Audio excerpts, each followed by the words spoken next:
RealLife Knowledge Forum 2023. So I welcome everyone today to this physical as well as online knowledge forum. We are physically gathered at Shangri-La premises right now. So I'm really thankful to all our honorable guests and our honorary ambassador, Professor Engineer Niranjani Ratnayaka, take part of this event, and also our distinguished guests and entrepreneurs and SME representatives. So it's the last 2 days that we have conducted how you develop a business from your idea, and then how to market it and brand it, and then how to make into a viable business model, enduring sustainability into your business. And today we are going to talk more about how your contribution to this country with sustainability, and also how to brand your product and services to the next 2 decades. So it's very important to know the future upcoming trends and facilitate the customers and client base and the expected markets. So as an entrepreneur, it's very important for us to share this knowledge and network with each other, and also to have the growth mindset. So for the first sessions, we warmly welcome to give some kind of inspirational and just a welcome speech representing RealLife, Professor Niranjani Ratnayaka, as Honorary Ambassador of RealLife Sri Lanka. Welcome, madam. Thank you for inviting me for this important occasion. Program, Knowledge Forum, is Startup Sri Lanka 2030. So by the, I think expectation is that by 2030, we'll have at least a few startups that originated from this program. And I should actually, of course, this is my welcome speech. So welcome to this program. Today, actually, this program started day before yesterday on Friday evening online, and then, Thursday evening online, Friday evening online, and then today is the hybrid mode finalizing of the full program. And actually, if you participated in yesterday's and day before yesterday's programs, you would have actually gathered a lot of information and knowledge on how you can initiate the action from the idea being generated within you. How to generate the idea also was actually explained, and then from there to commercialization, marketing. Of course, I mean, I followed it. It was very interesting. Not that I'm going to, well, to be honest, I'm not an entrepreneur. So I just like the idea of people doing entrepreneurship, and then, getting out of the routine working for someone and becoming your own boss, and then helping the country to develop with innovative products. And I mean, it's a very good feeling that I get by being there. So I must congratulate. There are only a few of you today, but then I can see that some of you who participated in earlier programs, I think from 2017 or 18, Jasmine has been involved with this. There are maybe not many, but very, very successful businesses have sprung from this kind of startups. So I congratulate you on taking part in this program, and then actually gathering the knowledge. It's called Knowledge Forum. So this is where you can actually get knowledge from those who are in the field, teaching as well as actual practicing. So actually on the first day, I was listening to the speakers who were explaining the way you can actually proceed with it. And of course, one thing that I got from them is that we should not be talking in English. So I don't know why I'm talking in English. I think because this is going into the web, then there may be some international participants also looking at it. But then, of course, it's very important that we reach the people. Sinhala කතා කරන අයට සිංහලෙනුත් දෙමළ කතා කරන අයට දෙමළනුත් කතා කිරීමෙන් තමයි ඇත්තටම මේ අදහස් පුවමාරු හොඳටම කරගන්න පුළුවන් වෙන්නේ. ඒක නිසා මේ ප්‍රෝග්‍රෑම් කෙරෙන්නේ කලෝමේ ඉංග්‍රීසි අවශ්‍යයි පිටරටත් එක්ක ගනුදෙනු කරනකොට එහෙම අනිත් එක ලින්ක් ලැන්ග්වේජ් එකක් හැටියට සිංහල දෙමළ කතා කරන අයට සමහරලාට ඉංග්‍රීසි තමයි ලේසියෙන් පහසුවෙන් අදහස් ප්‍රකාශ කරගන්න පුළුවන්. ඒක නිසා ඉංග්‍රීසි අවශ්‍යයි. දැන් මම ඇත්තටම මම මොරටු විශ්වවිද්‍යාලයේ අවුරුදු ගාණක් ඉගෙනුවා. එතකොට අපි ඕනකමින්ම ඉංග්‍රීසියෙන් විතරයි කතා කරන්නේ. මොකද ළමයා අපේ ස්ටුඩන්ට්ස්ලාට ඒක අවශ්‍යයි. පොත්පත් තියෙන ඉංග්‍රීසි වලින් ගොඩ බැරිපුර තියෙන පොත්පත් ඉංජිනේරින් පොත්පත් තියෙන ඉංග්‍රීසි වලින් අදහස් කරගන්න ඕනේ ඉංග්‍රීසියෙන්. ඊට පස්සේ ගිහිල්ලා පිටරට රැකියාවල් පිටරට ඉගෙනම කරනකොට ඉංග්‍රීසි ඒක නිසා ඉංග්‍රීසියෙන් විතරයි කතා කරන්නේ. හැබැයි දැන් අපි අර 1 to 1 කතා කරනකොට ඒ රාමුව තුල ඉන්න ඕනේ නැහැ අපි ඇත්තට. ඒක නිසා අපි මේ තමන්ට පහසු භාෂාවෙන් කතා කරන්න පුළුවන්. ඒක ඇත්තටම අවශ්‍ය දෙයක්. මොකද මේක නිකන් අර දැනුම විතරක් නෙවෙයි දැනුමින් ප්‍රයෝජනයක් අරගෙන වැඩක් කරන්න තියෙන නිසා හරියටම අවබෝධ කරගන්න ඕනේ. ඒක නිසා සිංහල මම හිතන්නේ මෙතන ඉන්නේ සිංහල කතා කරන අය ඒක නිසා අපි සිංහලෙන් කතා කරන්න ඕනේ. ඉංග්‍රීසි එක්ක අවශ්‍ය ඉතින් ඒක නිසා මම මේ ප්‍රෝග්‍රෑම් එකට ඔබ ආදරයෙන් පිළිගන්නවා. ජස්මින් එක්ක මම සම්බන්ධ වුණේ අතරම 2017 කාලේ වගේ Institution of Engineers එකේ ජස්මින් මම හිතන්නේ ඒකට ඇසෝසියේට් මෙම්බර් හැටියට ඉන්න කාලේ මේ ඇත්තටම හරි අමුතුම අපූර්ව චරිතයක් ඇසුනේ. ඒකෙන් තමයි අතර මම මේ entrepreneurship වලට ආකර්ෂණය වුණේ අතරම. එයාගේ programs වලට ගියාම තේරෙනවා ඇත්තටම මේ real life එකේ කරන දේවල් හරිම විවිධාකාර දේවල් කරන්නේ. හැබැයි හැමදේම මේ ඒම් එක වෙන්නේ ඇත්තටම පෞරුෂය නැගවීම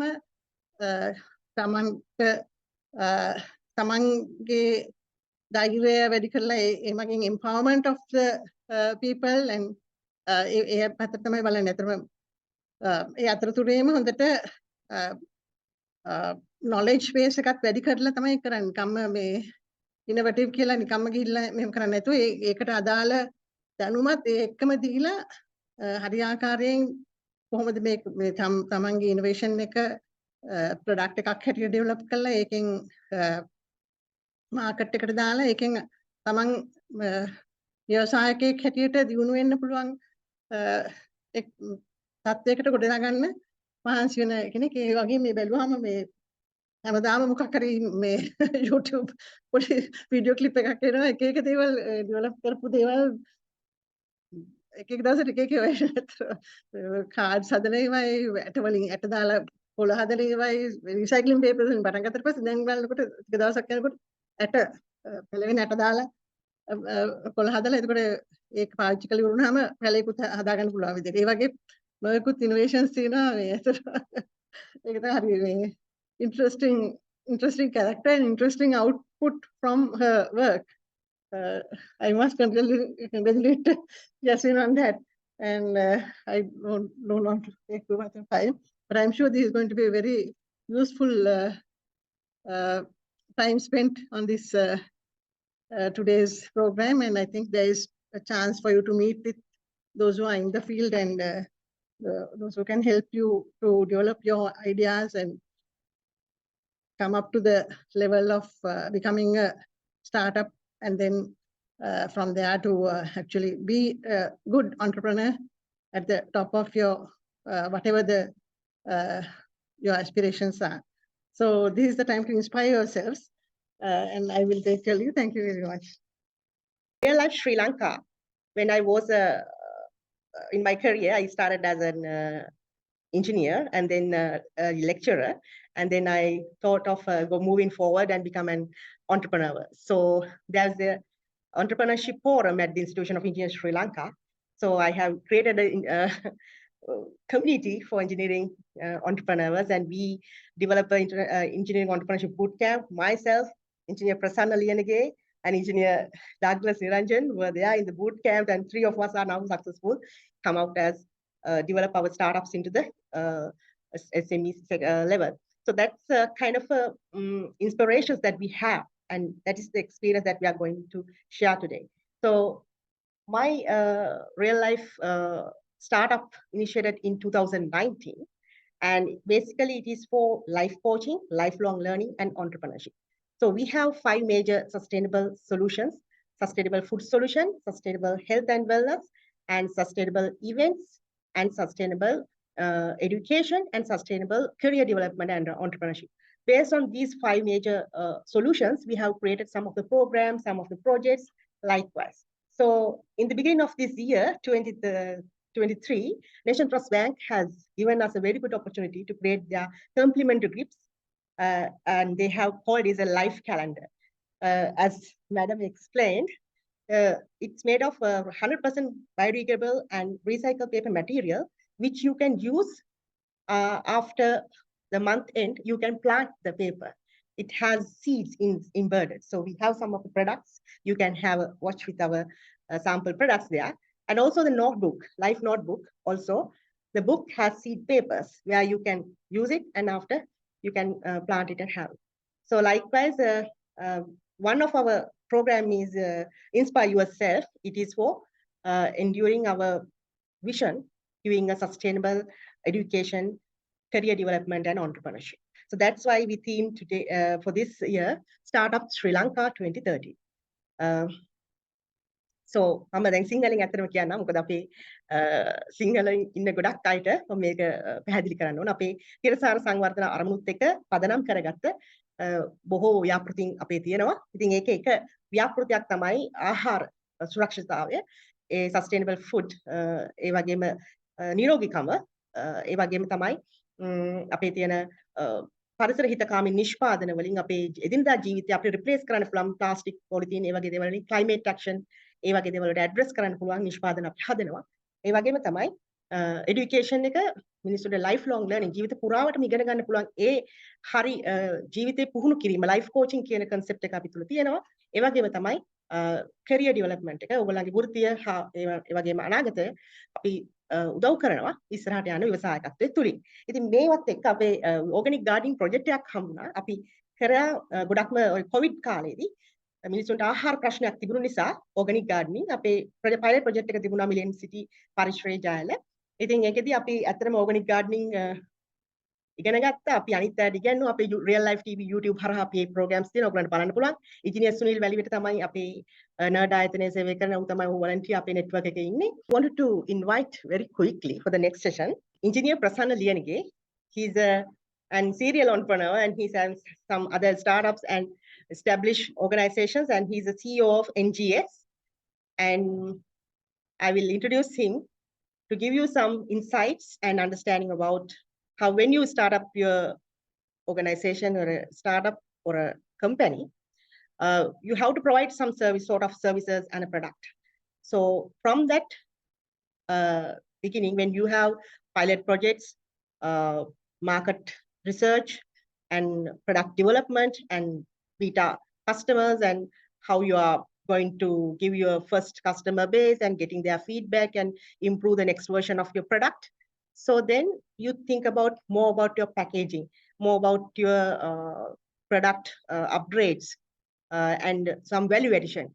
So to get some more tips how you have to incorporate those added value addition, so invite Engineer Prasanna Liyanage to give you some kind of tips to improve your products and services. මම Engineer Prasanna Liyanagේට ආරාධනා කරනවා. ඔහු අපිත් එක්ක ව්‍යවසායකත්ව සම්බන්ධව real life සමග මේ අවුරුදු කිහිපේ පුරාවටම හිටියා. මම හිතනවා ඔහුගේ වැඩ වැඩසටහන බලන්නේ නැති. ඔහු නුපුරුදු චරිතයක් නෙමෙයි real life එකට. ඒ වගේම අපේ community එකට. ඉතින් ඔහු ඔබට කියලා දෙයි කොහොමද නිෂ්පාදනයක් හරි සේවාවක් හරි ඔබ ඉදිරිපත් කරද්දී ඔබගේ ව්‍යවසායකත්වයේ තුලින් හරි එහෙම නැත්නම් ඔබගේ ව්‍යාපාරය තුලින් ඒක සමහර විට තව අලුත් කරන්න පුළුවන් product development එකට තවත් යන්න පුළුවන් version එක update කරන්න පුළුවන් ඒ වගේම ඒකේ value addition එක වැඩි කරන්න පුළුවන්. ඉතින් ඒ හින්දා මම හිතන්නේ වැදගත් වෙනවා මේ කොහොමද ඒක තව ටිකක් දියුණු කරන්න කියලා විශේෂයෙන්ම ඒ සඳහා අඩු කාලයක් ඇතුළත පුළුවන් නම් අපිට ටිප්ස් ටිකක් ලබා දෙන්න අපේ කමියුනිටි එකට ඒගොල්ලන්ට අදහසක් ගන්න පුළුවන් කොහොමද ඉදිරි ගමන දියුණු කරගන්නේ කියලා. ආරාධනා කරනවා. Thank you very much for inviting me, Jasmine. I'll continue in English and Sinhalese both for this forum. Before I start, I must say, in my career whatsoever, one of the most persistent woman entrepreneur if I've seen is Jasmine. Right? As Madam said, every day we get a message or video whatsoever. But that is she's very focused. Even though there are tough times, I know, right? COVID, this, that, right? I think that is one of the most essential thing for a brand, right? I think there are much of brand experts here, Dr. Avi Fernando, right? One of representing one of the not Sri Lankan, actually it's a global brand, Dilma. If someone asks like, is there any global brands in Sri Lanka, I must say the number one comes Dilma. Then Sri Lanka Cricket, likewise, there are some brands representing Sri Lanka. So welcoming him and all the forum members. The first thing I have seen, I'll make it very short, and also if anyone wanted to give you ideas, that's also open. But I think like the best things like to create a kind of a brainstorming session. Okay. The first thing I want to say, starting from the Jasmine's persistence, what I have seen mainly in startups, what they're lacking is the first thing, like the startup entrepreneurs or whoever comes up with the idea things, the idea or the product, they come up with the best idea.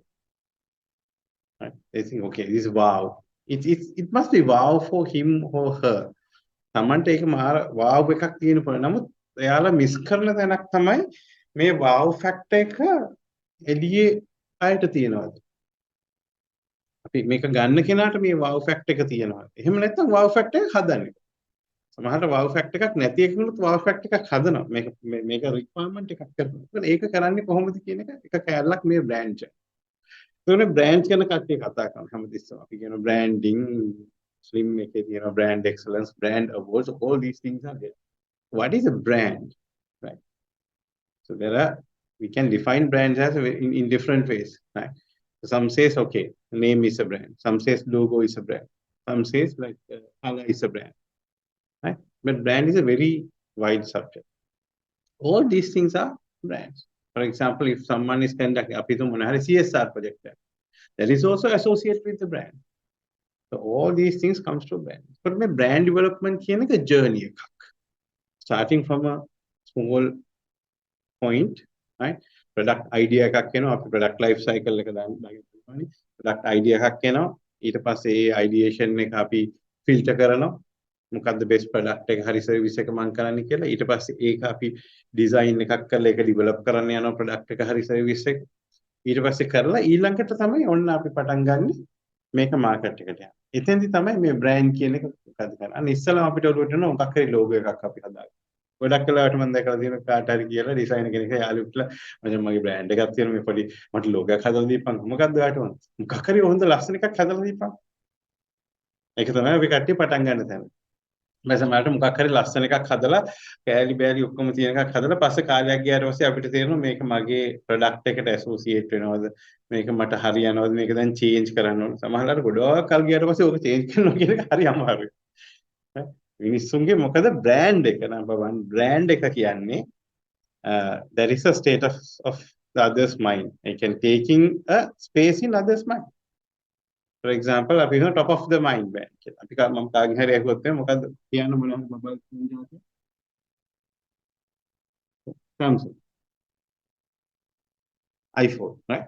So, instant එක කියපු හැටි Samsung කෝ iPhone කෝ. Those are top of the mind brand. අපි mobile network එකක් අහුවොත් කට්ටියක් කිය dialog එකයි, කට්ටියක් කිය Mobitel එකයි, කට්ටියක් කිය SLT එකයි. අපේ මයින්ඩ් එකේ උඩම තියෙන එක. මේ බ්‍රෑන්ඩ් එක පොසිෂන් වෙලා තියෙන්නේ එහෙම. දැන් කොකාකෝලා කියන බ්‍රෑන්ඩ් එක අපි නම හැමතිස්සෙම කියන්න ඕනේ මොන හරි බිත්තියක මෙහෙම රතු පාට ඒ කලර් එක ගහලා මෙහෙම ඉරක් තියෙනවනම් අපි මේක කොකාකෝලා කියලා ටැග් ගාලා එළියට. Right? It's not a I don't know mentioning this brand like Lion, for example. Right? You don't have to mention it's a beer or lion or is there a lion in you? When you ask is there a lion in you, people knows okay this is related to that. Right? Carlsberg probably and Colapart. Maker. People knows it's related to which brand. Benson and Hedges, gold color, right? And even dialogue and all the top of the brand like color එක එහෙම නැත්නම් shape එකක් පොඩක් කොහෙන් හරි කොනකින් ගත්තත් people knows this. So how much they have positioned this in people's mind. මිනිස්සුන්ගේ ඔළුවට කොච්චර මේ brands position කරලා තියෙනවද කියන එක තමයි. ඒකට මේක හැබැයි ඊයේ පෙරේද පටන් අරගෙන දවසකින් දෙකකින් position කරපු brand එක නෙවෙයි මේගොල්ලෝ. brand journey එක. Coca-Cola ගත්තොත් I think 175 years of journey. යාර ඉන්ටර්නෙට් එකේ සර්ච් කරලා බලන්න ඕන නම් කොහොමද බ්‍රෑන්ඩින් ඉස්සෙල්ලා පටන් ගත්ත Coca-Cola logo එක ඊට පස්සේ ඒක ඉවෝල්ව් වුණේ කොහොමද ඊට පස්සේ කැලින් කාලයට කොහොමද පොසිෂන් කරන්නේ වෙනස් කරන්නේ ඊට පස්සේ ටාගට් මාකට් එකේ විදිහට කොහොමද පොසිෂනින් චේන්ජ් කරන්නේ කියන හරි වෙනස්. අපි කියමු දැන් ඕපන් අපි කියන මොනවාද ඕපන් මොන happiness some recently they have changed the concept again. But time to time seasonally එයාලා කොහොමද බ්‍රෑන්ඩ් එක පොසිෂන් කරන්නේ. දැන් ක්‍රිස්මස් එනකොට ලස්සනට පෙන්වන කොකාකෝලා දැකලා ඇති අර ලොකු ලොරි යනවා ක්‍රිස්මස් එකට රෙඩ් කලර් ඊට පස්සේ ජින්ගල් බෙල්ස් ටෝන් එක ඊට පස්සේ කොකාකෝලා අරගෙන එනවා. ඒකට ඒ සීසනල් එකේ විදිහට ඒක චේන්ජ් කරනවා. රීසෙන්ට්ලි මම දැක්ක හොඳ ලස්සන ඒ හරි කමර්ෂල් එක ගොඩක් මේවල තියෙන මේ ක්‍රිකට් ටීම් එකත් එක්ක මේව කළා ඒක සෙන්ටිමෙන්ටල් කරලා ගොඩක් ඒක නිකන් ලෝකලයිස් කරලා දෙනවා. මම හිතන්නේ මම දැක්කපු කොකාකෝලා වල වැඩියම ලෝකලයිස් කරපු කමර්ෂල් එක තමයි මේ රීසෙන්ට්ලි ලොන්ච් කරපු එක දර්ශන් සානක ඔය ක්‍රිකට් ටීම් එකත් මේව කළා. Okay we can වගේ එකක්. Okay we have like a nation who had hit so many things. Tsunami to economic hits to COVID to everything, but we can again come up with associating with cricket. So whatever the said and done, අපි දැන් අද cricket වලට බනිනවා ඔක්කොම මෙහෙමයි ගහන්නේ ආරම්භ කියලා. හැබැයි අපේ පොඩි ලබ් එක ආදරේ හැමතිස්සෙම තියෙනවා. ඊළඟ මැච් එක දුන්නා අම්මා මේ පාර ගහන කොල්ලෝ ටික කොහොම හරි වර්ල්ඩ් කප් ගහනවා කියලා අපි කොච්චර බැන්නත් ඇතුලේ හිත ඇතුලේ පොඩි කෑල්ලක් තියෙනවා. හෙට නැගිටලා දෙයි කට්ටිය කොල්ලෝ ටික වැඩි දෙයි කියලා පොඩි සෙන්ටිමෙන්ටල්. ඒකට ඒ බලන්න ක්‍රිකට් කියන්නේ එතකොට සෙන්ටිමෙන්ටල් බ්‍රෑන්ඩ් එකක් අදිවිද. ඒ බ්‍රෑන්ඩ් පොසිෂන් වල තියෙනවා. Coca-Cola එතකොට they have associate that. Cricket එකයි වර්ල්ඩ් බ්‍රෑන්ඩ් එකයි Coca-Cola associate කරලා locally වෙන තැනකට පොසිෂන් කරනවා. අපේ ප්‍රොඩක්ට් එකක් වුණා කොහොමද ඒක පොසිෂන් කරන්නේ? හැම එකකද ජස්මින්ගේ ප්‍රොඩක්ට් එක හරි යාගේ entrepreneurship journey එකේ තියෙන මේ ප්‍රොඩක්ට්ස් ගත්තොත් හැමතිස්සෙම sustainable. හැමතිස්සෙම how to have a better life for people. right? environment එකට කොහොමද අඩුම impact කරන්නේ? අපි අර අපි ඉස්සර කතා කරා 4 piece කතා කරා marketing වලදී 7 piece කතා කරා දැන් 8 piece එකක් කතා කරා. 8 piece එකේ addition එක තමයි දැන් ජස්මින් කරන්නේ planet කියන එක. ඈ she's more concerned about the planet, right? How to save, how to at least like survive this planet for another one day at least, right? How we are going to live a good life at least for another one day. අපේ තියෙන මේ අනිත් health එකද education ඒ ප්‍රශ්න කොහොමද මේ sustainability කියන concept එක ඇතුළේ entrepreneurship sustainable entrepreneurship එකේ විසඳන්නේ කියන්නේ. එතෙදි brand කියන එක very important. ඒක නිසා හැමතිස්සෙම මම persistent කියන එක මම ගත්ත ඉස්සෙල්ලාම ජස්මින් හැමදාම අපිට message එකක් එනවා despite අපි reply කරාද නැද්ද නෑ. ඊට පස්සේ අපි සමහර අය බලන සමහර top of the mind හැමතිස්සෙම තියෙනවා. මොකක් හරි එකක් අවුරු sustainable entrepreneurship හරි sustainable women entrepreneur කෙනෙක් කිව්ව හැටියට අග්ගලා මට refer කරන්න ඉස්සෙල්ලා මෙනේ yes seriously comes this oh girl එහෙම නැත්නම් just so that is branding. That is branding.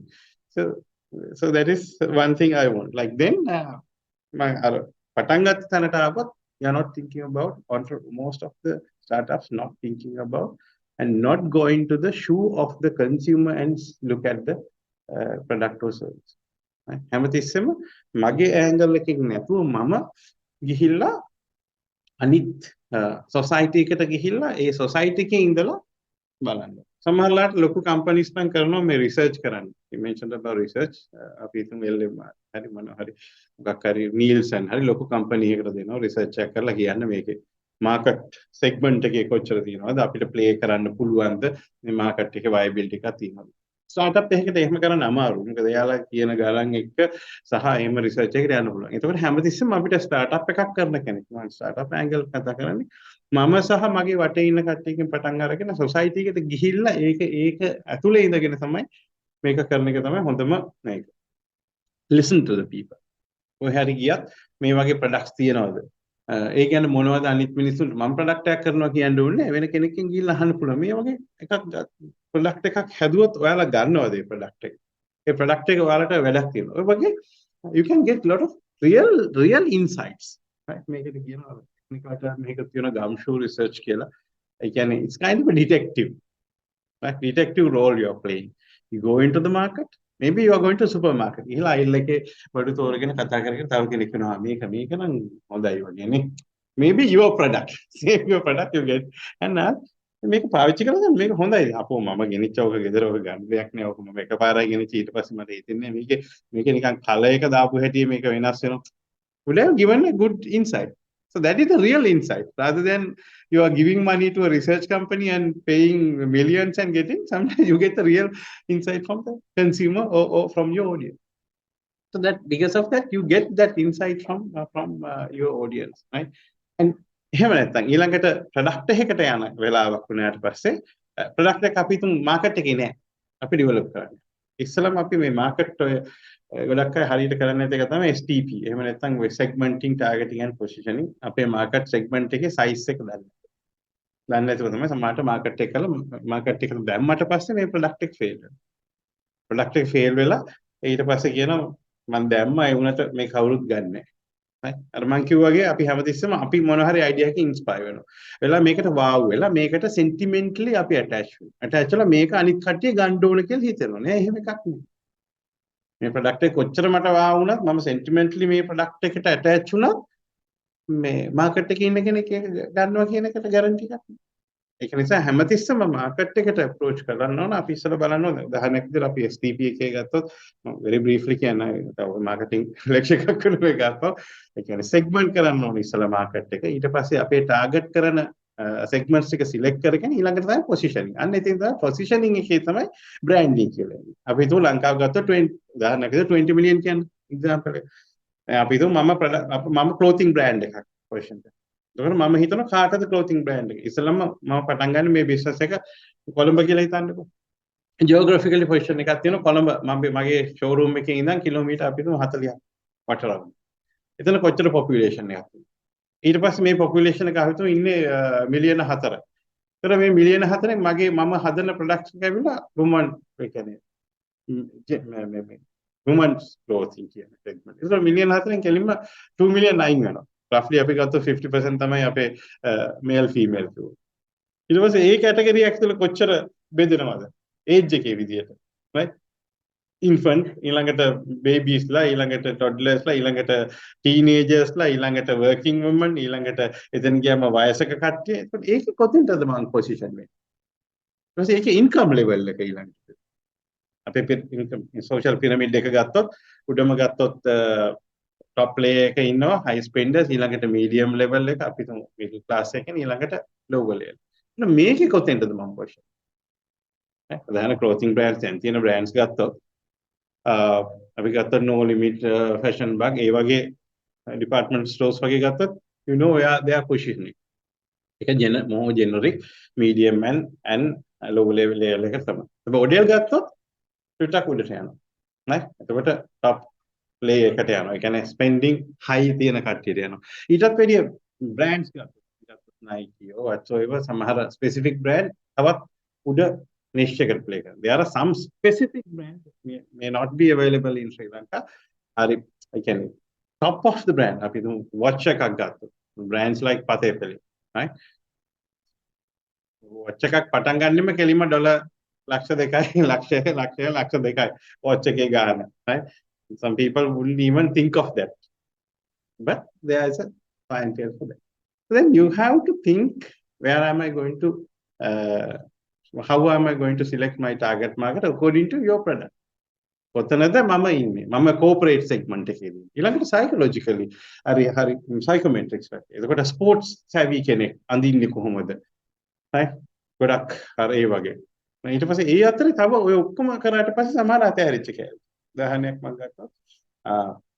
අපි ඔය මාකටිං වල මේක ගහලා පොසිෂනින් කරාට පස්සේ ඔක තියෙනවා මේ සමහරට අපි මාකට් එක ඇනලයිස් කරාට පස්සේ සමහර හිට්ස් දැන් තියෙනවා ගැප්ස් තියෙනවා අපි ෆිල් කරමු. උදාහරණයක් විදිහට මේ ක්ලොතින් බ්‍රෑන්ඩ් එකක් තියෙනවා ඩබල් XL කියලා. අපි ඕනම ෂොප් එකකට මේ වෙලාවේ ගොඩක් ක්ලොතින් ස්ටෝර්ස් වලට අපි no limit හරි කොහෙලා ගිහලා බලලා සයිසස් තියෙන මොනවද? small, medium, large, XL, maximum double XL. හැබැයි big big කෙනෙක් අඳින 3XL 4XL 5XL අඳින කෙනෙක්ට choice එකක් නැහැ. නේ choice එකක් නැහැ. product එකක්. එහෙම නැත්නම් එක්ක ඔයා tailor made කරලා හදා ගන්න ඕනේ. එහෙම නැත්නම් එයා පිටරට හරි කොහේ හරි ගිය වෙලාවක shop කරලා ඕක ගන්න ඕනේ. මේ gap එක මේ vacuum එක දැක්කා ඔය concept එක දැක්කා entrepreneur the lady he has seen that double XL she started this double. So it's a very successful business. The people who have that need, there's a lot of people who are big made people. So they go and buy that product. A vacuum maker, yeah, position කරන්නේ එහෙම. Big is beautiful. Huh? So there are a lot of people below big is beautiful. Huh? You don't have to be slim, you don't have to be ඕක අපි දැන් ඔළුවේ හැදිච්ච සයිකොලොජික් metric කියන්නේ තියෙන්නේ මම ස්ලිම් වුණා මෙහෙම වුණා මං හරි ලස්සනයි හැබැයි වෙන රටවලට ගියාම සමහර රටවලට බලන විදිය වෙනස් නේ මම දැනක නේද පොඩි ඉන්දියාවේ මිනිස්සෙක් ගැහණියක් දිහා බලලා ලස්සනයි කියන විදියට නෙමෙයි ඇමරිකාවේ කෙනෙක් නේ දැන් ෆිල්ම් වල වුණත් බලන්න ඇමරිකාවේ නිලියක් සහ දකුණු ඉන්දියානු සිනමාවේ ඉන්න නිලියක්ගේ ලක්ෂණ බැලුවොත් ඒ මිනිස්සුන්ගේ සයිකොලොජි එකට ඊළඟ නොලිවුඩ් එහෙම නැත්නම් මේ කොහෙද ඇෆ්‍රිකන් සිනමාවට ගිහිල්ලා බැලුවොත් එහෙම ඒකේ බලන්න නයිජීරියන් සිනමාවේ ගිහිල්ලා බලන්නකෝ එතකොට කොහොමද පෝර්ට්‍රේ කරන්නේ වුමන් කියන්නේ එතකොට ඒ සයිකොලොජිකල් වෙනස් ඒක තැන්වල මේ එතකොට ඒකේ විදියට ඒ වගේ ගැප්ස් තියෙනවා ඒකට ඒවට කොහොමද කේට කරන්නේ සමහර බිස්නස් සමහර දේවල් හදන්නෙම ස්ටාර්ට්අප්ස් හදන්නෙම අර වගේ පොඩි නිෂ් එකක් බලාගෙන ඒ වගේ ඒ කේට කරන්න පුළුවන් ගැප් එකක් ඒකට ඔයගේ ගොඩක් එතකොට ඒක කරාට පස්සේ අපේ segments ටික select කරලා අපි හිතමු හරි women's clothing මම කරන්න යන්නේ age එක 25 to 45 අන්න මම select කරා working women කියන එක තමයි මගේ persona එක working women කියන එක තමයි මම ගන්න. ඒකට මොන වගේ designs working women කෙනෙක් නම් අඳින්නේ මොනවද? මොන color range එකටද යන්නේ යා. එතකොට මොන වගේ conditions වල වැඩ කරන්නේ? ඒක පහසු වෙන්න ඕන ඉක්මනට ඇඳගන්න අයන් කරන්න පහසු වෙන්න ඕන උදේට අද්දල පිට ගාලා දාගෙන යන්න පුළුවන් වෙන්න ඕන මැච් වෙන්න ඕන ඔෆිස් එන්වයරන්මන්ට් එකකට අර මෙහෙන් කපලා කෑලි එල්ලෙන ඒවා තියෙන්න බෑ එතකොට ඒක මේ පාටි එකට හරි මොන හරි වෙනවා එතකොට ඔය සයිකෝමෙට්‍රික් එහෙම නැත්නම් අපි හදන අර පර්සෝනා එක එහෙම නැත්නම් අපි හදන ඒ කියන මිනිස්සයාට ගැළපෙන විදිහට මේ තමන්ගේ ප්‍රොඩක්ට් එක ඊට පස්සේ අපි මෝල්ඩ් කරගන්න මේක තමයි ඇත්තටම පළවෙනි කතන්දරේ වෙන්නේ ඊට පස්සේ තමයි අපි යන්නේ කොහොමද මම මේක බ්‍රෑන්ඩ් කරන්නේ කොහොමද මම මේක පොසිෂන් කරන්නේ මොන channels වලද මගේ මේ product එක මේක online යන්න පුළුවන් ඒ කියන්නේ click and brick ඒ කියන්නේ online and on store දෙවිදියටම යන්න පුළුවන්ද එහෙම නැත්නම් එහෙම කරාට පස්සේ මම කොහොමද දානකොට colors මොනවද board එකේ පාවිච්චි කරන්නේ මොකද හැම දැන් logo එකක් create කරනකොට හැම color එකම හැම product එකක් එක්කම යන්නේ ගොඩක් වෙලාවට අපි හිතනවා ඒක හැමතිස්සෙමත් නෑ සමහර අය අන්කන්වෙන්ෂනල් ගිහිල්ලා කරන වෙලාවල් තියෙනවා ඒ චේන්ජ් කරන වෙලාවල් තියෙනවා නමුත් ට්‍රැඩිෂනලි යනකොට අපි හිතමු සස්ටේනබල් නම් අපි හැමතිස්සෙම යූස් කරනවා green color කියලා අපි ඔළුවට green related to green sustainability green earth colors and maybe brown color ඊට පස්සේ අර pastel colors අර ඒ කියන්නේ earthy pastel colors ඔය වගේ color range එකකට යනවා branding වල ඒකට product එක දකින්නකොටම මේ මිනිස්සයාට එනවා මේක මේ වගේ product එකක් ඒකට දැන් කලර් අනිත් එක චේන්ජ් වෙනවා හැමතිස්සෙම ඒ එක එක රටවල ඔඩියන්ස් වල විදියට. උදාහරණයකට අඳින විදිය බලන්න. අපි කිසි බයක් නැහැ. අපි ඝර්ම කලාපයේ රටවල ඉක්වේටර් එකේ ඉන්න අපි මිනිස්සු අපි කිසි බයක් නැහැ. වතු පාට නිල් පාට ෂර්ට් එක ඇඳලා එහෙම යනවා. නමුත් ගොඩක් වෙලාවට ගිහිල්ලා අපි යුරෝපියන් කන්ට්‍රීස් වල බලුවොත් මේ මිනිස්සු අඳින කලර්ස් ගොඩක් black ash dark brown පොඩි gloomy earthy colors තමයි අඳින්නේ. සමයකදී විතරයි යාලා අර කලර්ෆුල් එකට යන්නේ. මොකද සමයකදී සන් එක ඇවිල්ලා පොඩි වයිබ්‍රන්ට් වෙලා නිකන් මොලේ තියෙන වයිබ් එක වෙනස් වෙනවා. නමුත් අනිත් හැම කාලෙම අපි දකින්නේ අර කලර්ස් ටිකමයි. blue එක light blue and ඔය වගේ very earthy colors වලට තමයි එන්නේ. ඒක බලන්න මේ weather එකේ විදිහටත් එතකොට ඕක වෙනස් වෙනවා. ඒකට කොහොමද අපි මේ brand එකක් question කරන්නේ අපේ colors කොහොමද themes කොහොමද අපේ target market එක මොකක්ද ඊට පස්සේ market එකට කොහොමද approach කරන විදිහට අපි online ද මේක promote කරන්නේ email campaign එකක් use කරනවද ඊට පස්සේ අපි තැන් වල board ගහනවද link වල තියෙනනේ above the line through the line below the line key concepts ඒ වයින් මොනවද අපි use කරන්නේ එතකොට අපිට තියෙන budget එක මොකක්ද මේ ඔක්කොමත් එක අපි promotion and advertising එක enable කරනවා ඒකත් එක සමහර brands එහෙම යන්නෙම නැහැ above the line ඔයගේ ටෙලිවිෂන් හරි මේව මුකුත් කරන්නේ user experience එකේ මේ යන brands මිනිස්සු ගන්නවා ඊළඟට කියනවා මේක මේ හොඳයි කියලා මොකද user experience එක හරිම powerful ඔක්කොම most powerful tool එක තමයි word of mouth කියන්නේ right කෙනෙක් පාවිච්චි කරලා user කෙනෙක් ඊළඟට ඒ කෙනාට දෙන නේද right උදාහරණයකට දැන් ගන්නකෝ film industry එක right ඕන film එකක් අපිට කියන්න පුළුවන් පළවෙනි සතිය ලිව්වට පස්සේ මේ ෆිල්ම් එක දුවනවද නැද්ද කියලා. මොකද ඉස්සල්ලාම බලන සෙට් එකක් ඉන්නවනේ. අර ඉනෝවේටර්ස්ලා අර අපි කර්ව් එකේ ගත්තතර ඉස්සල්ලාම බලන අර 3.5 අර ඉනෝවේටර්ස්ලා ඉන්නනේ. කට්ටිය ගිහිල්ලා ඉස්සල්ලාම මේ වගේ තමයි ෆිල්ම් බලන්නත් එහෙම සෙට් එකක් ඉන්නවා ගිහිල්ලා බලලා ඒ අය කියන එක මත තමයි ඊළඟ රැල්ල යන්නේ. අපෝ වැඩන්නේ අතවා කර ට්‍රේල් එක නම් මාරයි ඒක ගිහිල්ලා බැලුවා. හරි අජබල් නිදිමතේ මම භාගෙදි මැදදී නිදාගත්තා කියලා. එතනින් එහාට ඉවරයි. ඊළඟට ඊළඟ එක්කෙනා ගිහිල්ලා කියනවා ෆිල්ම් එක වැඩන්නේ සති දවස් දෙකක් ඇතුළත යනකොට ඔක්කොම මේ ෆිල්ම් එක වැඩන්නේ නැහැ කියලා ෆිල්ම් එකට යනවා. but initially යන crowd එක දැක්කනම් ඒ experience එක හොඳයි නම් මාරයි ෆිල්ම් එක මම යන්න ඕන බලන්න ඉන්න සතිය කියලා එතන ඉඳන් ෆිල්ම් එක අල්ලලා ඒක දුවනවා. ඒ වගේ තමයි ප්‍රොඩක්ට් එකක් වුණත් අපි හිතමු අපි මොන හරි ජූස් එකක් ප්‍රොඩියුස් කරලා මාකට් එකට දාන්න. ඒක දීපු හැටි දැන් මිලියන් ගාණක් වේදන් කළ සමහර බ්‍රෑන්ඩ්ස් ලංකාවේ ඒක එනර්ජි බ්‍රෑන්ඩ් එකක් ලොන්ච් කරා කාලයකට කලින් right මිලියන් ගාණක් කැම්පේන් එකක් කරලා.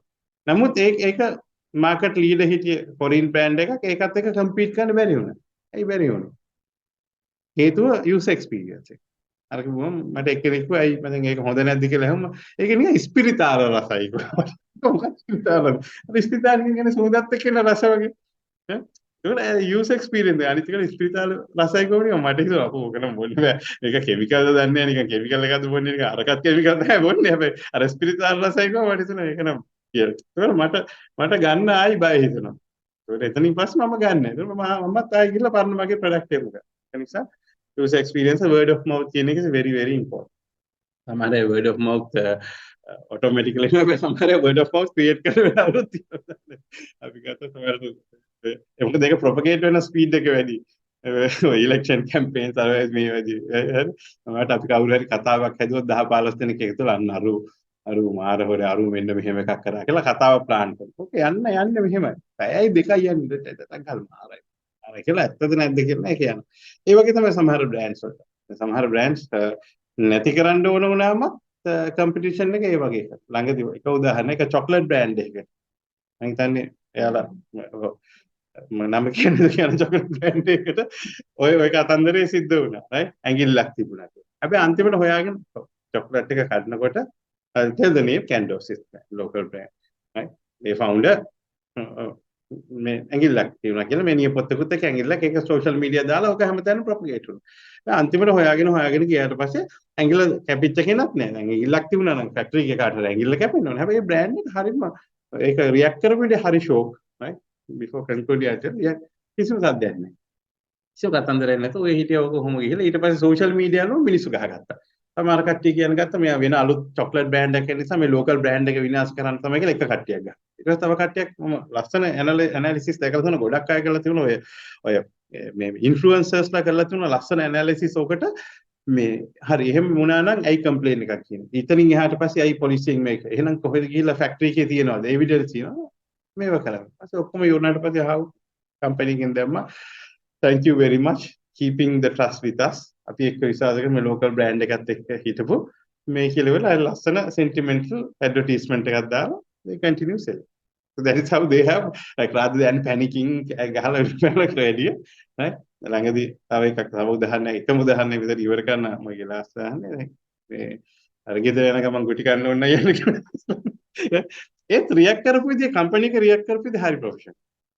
Suddenly they have accepted, yes, there's something wrong, and we have done, we are investigating it, firm actions කරනවා, apologize කරලා consumers ලාගේ අපි wrong කියලා. So that is how they have protected their brand. Brand එකේ damage එක minimize කරනවා. Brand damage එකක් වෙයි. අපිට නම් ප්‍රශ්නයක් නෑ මාස සතියක් විතර දෙකක් විතර කියලා ආයි යනවනේ නේද ගෙදර ගුටි කාලා. But anyway, so that is something to take away, right? Right, okay, I think my time is over. So we can have a brainstorming whatsoever. So we'll have another session, another day separately for one of your knowledge sessions on this, right? And thank you very much for the participants who are online and you. And thank you very much again, Jasmine, inviting me. Thanks a lot. ඔයගලන්ට questions තියෙන්න පුළුවන්. මොකද අපි දැන් මේක hybrid session එකක් විදිහට කරගෙන යන නිසා ටිකක් අපිට කාලය කළමනා කරගන්න එක අවශ්‍යයි. ඒක නිසා questions තියෙනවා නම් අපි email address එක දාන්නම්. මොකද අපි මේක මේ sustainable solution එකක් තමයි career and entrepreneurship development එකක් කියන්නේ real life එකේ. inspire yourself කියන්නේ ඒකේ program එක. ඉතින් ඒක නිසා මේක මේ එක දවසින් නවත්තන එක නෙමෙයි අපි දිගටම continuous කරනවා. ඔයගලන්ට මොනවා හරි ගැටලුවක් තියෙනවා නම් අපි email address එක මම chat එකේ දානවා. ඒකට ඔයගොල්ලන්ට පුළුවන් questions ටික එන් කරන්න. අපි නිරතුරු අපේ programs තියෙන හන්දා ඔයගලන්ට පුළුවන් මේ ප්‍රශ්න ඔක්කොම විසඳ ගන්න. right?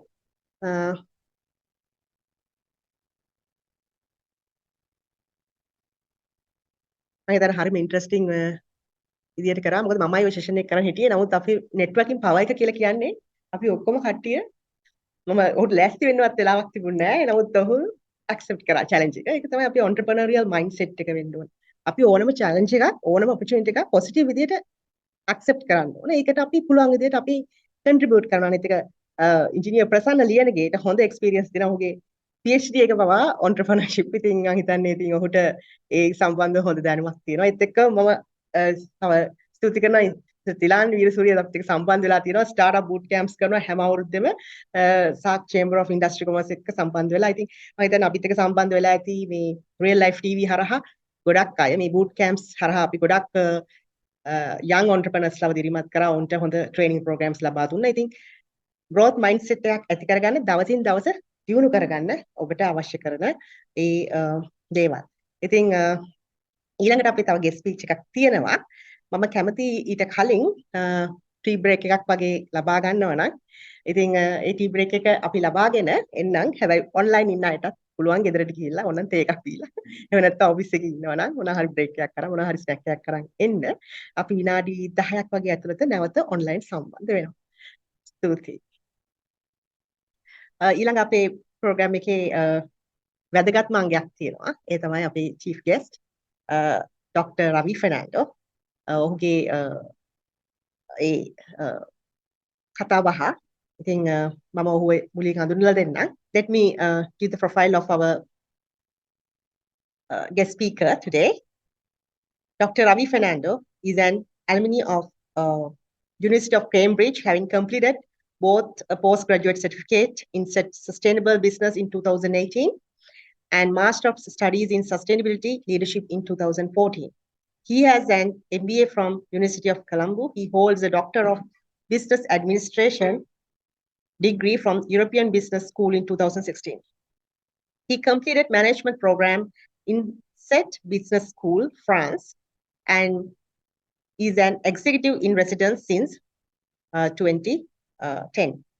He is a member of Board of Study at Postgraduate Institute of Management, PIM, from March 23rd to 2025.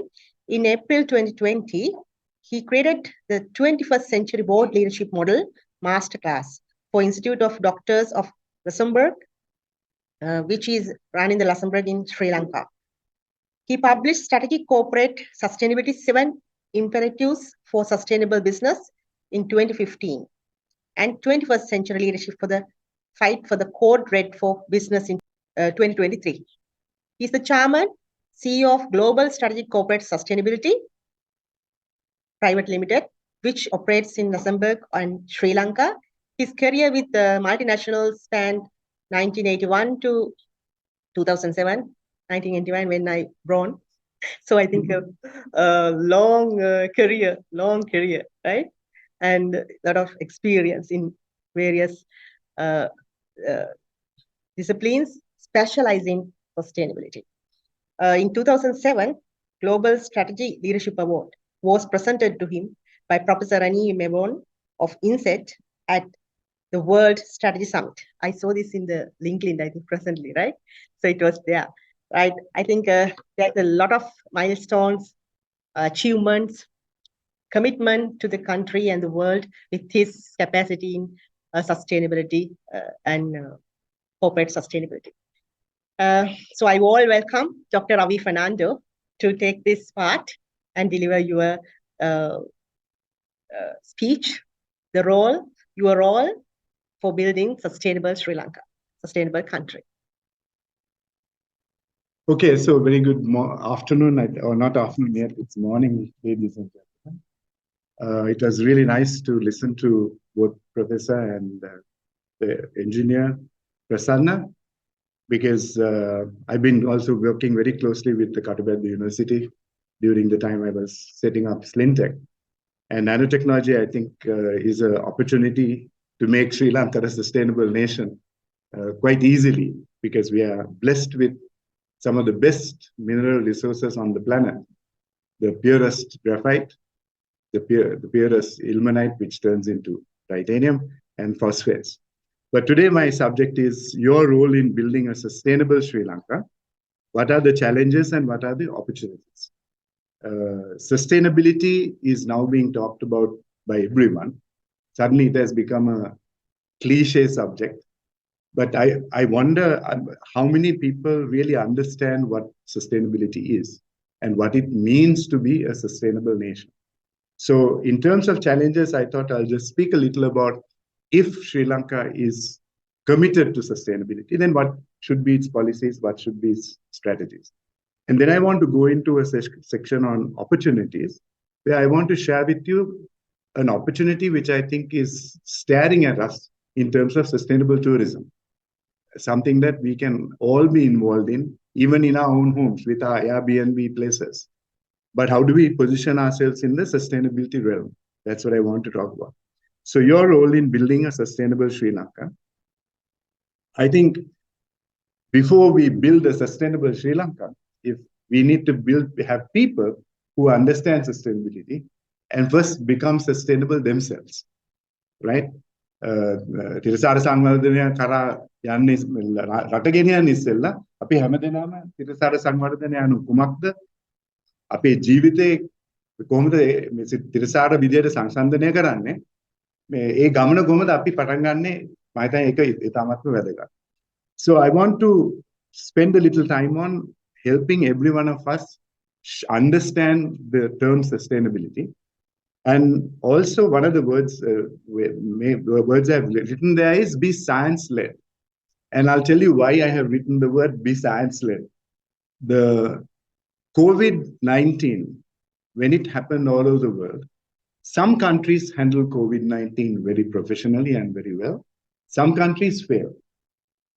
And when I did the analysis and research of the countries that handled it well versus the countries that failed, I found a very interesting difference. The difference was the countries that handled the COVID well were countries led by leaders who respected science and who understood science. The countries that failed miserably were the countries that didn't have science-led leadership. And it came to my mind that one of the reasons that the term sustainability, climate change is not understood is also because of the same reason. If national leaders don't understand science, don't respect science, then they are not going to be people who are going to do something about it. And this is basically one of the thesis that is now in one of my most recent books, which I published, called 21st Century Leadership. And I'm saying that 21st century leaders, unlike 19th or 20th century leaders, one characteristic of a 21st century leader is that they are science-led.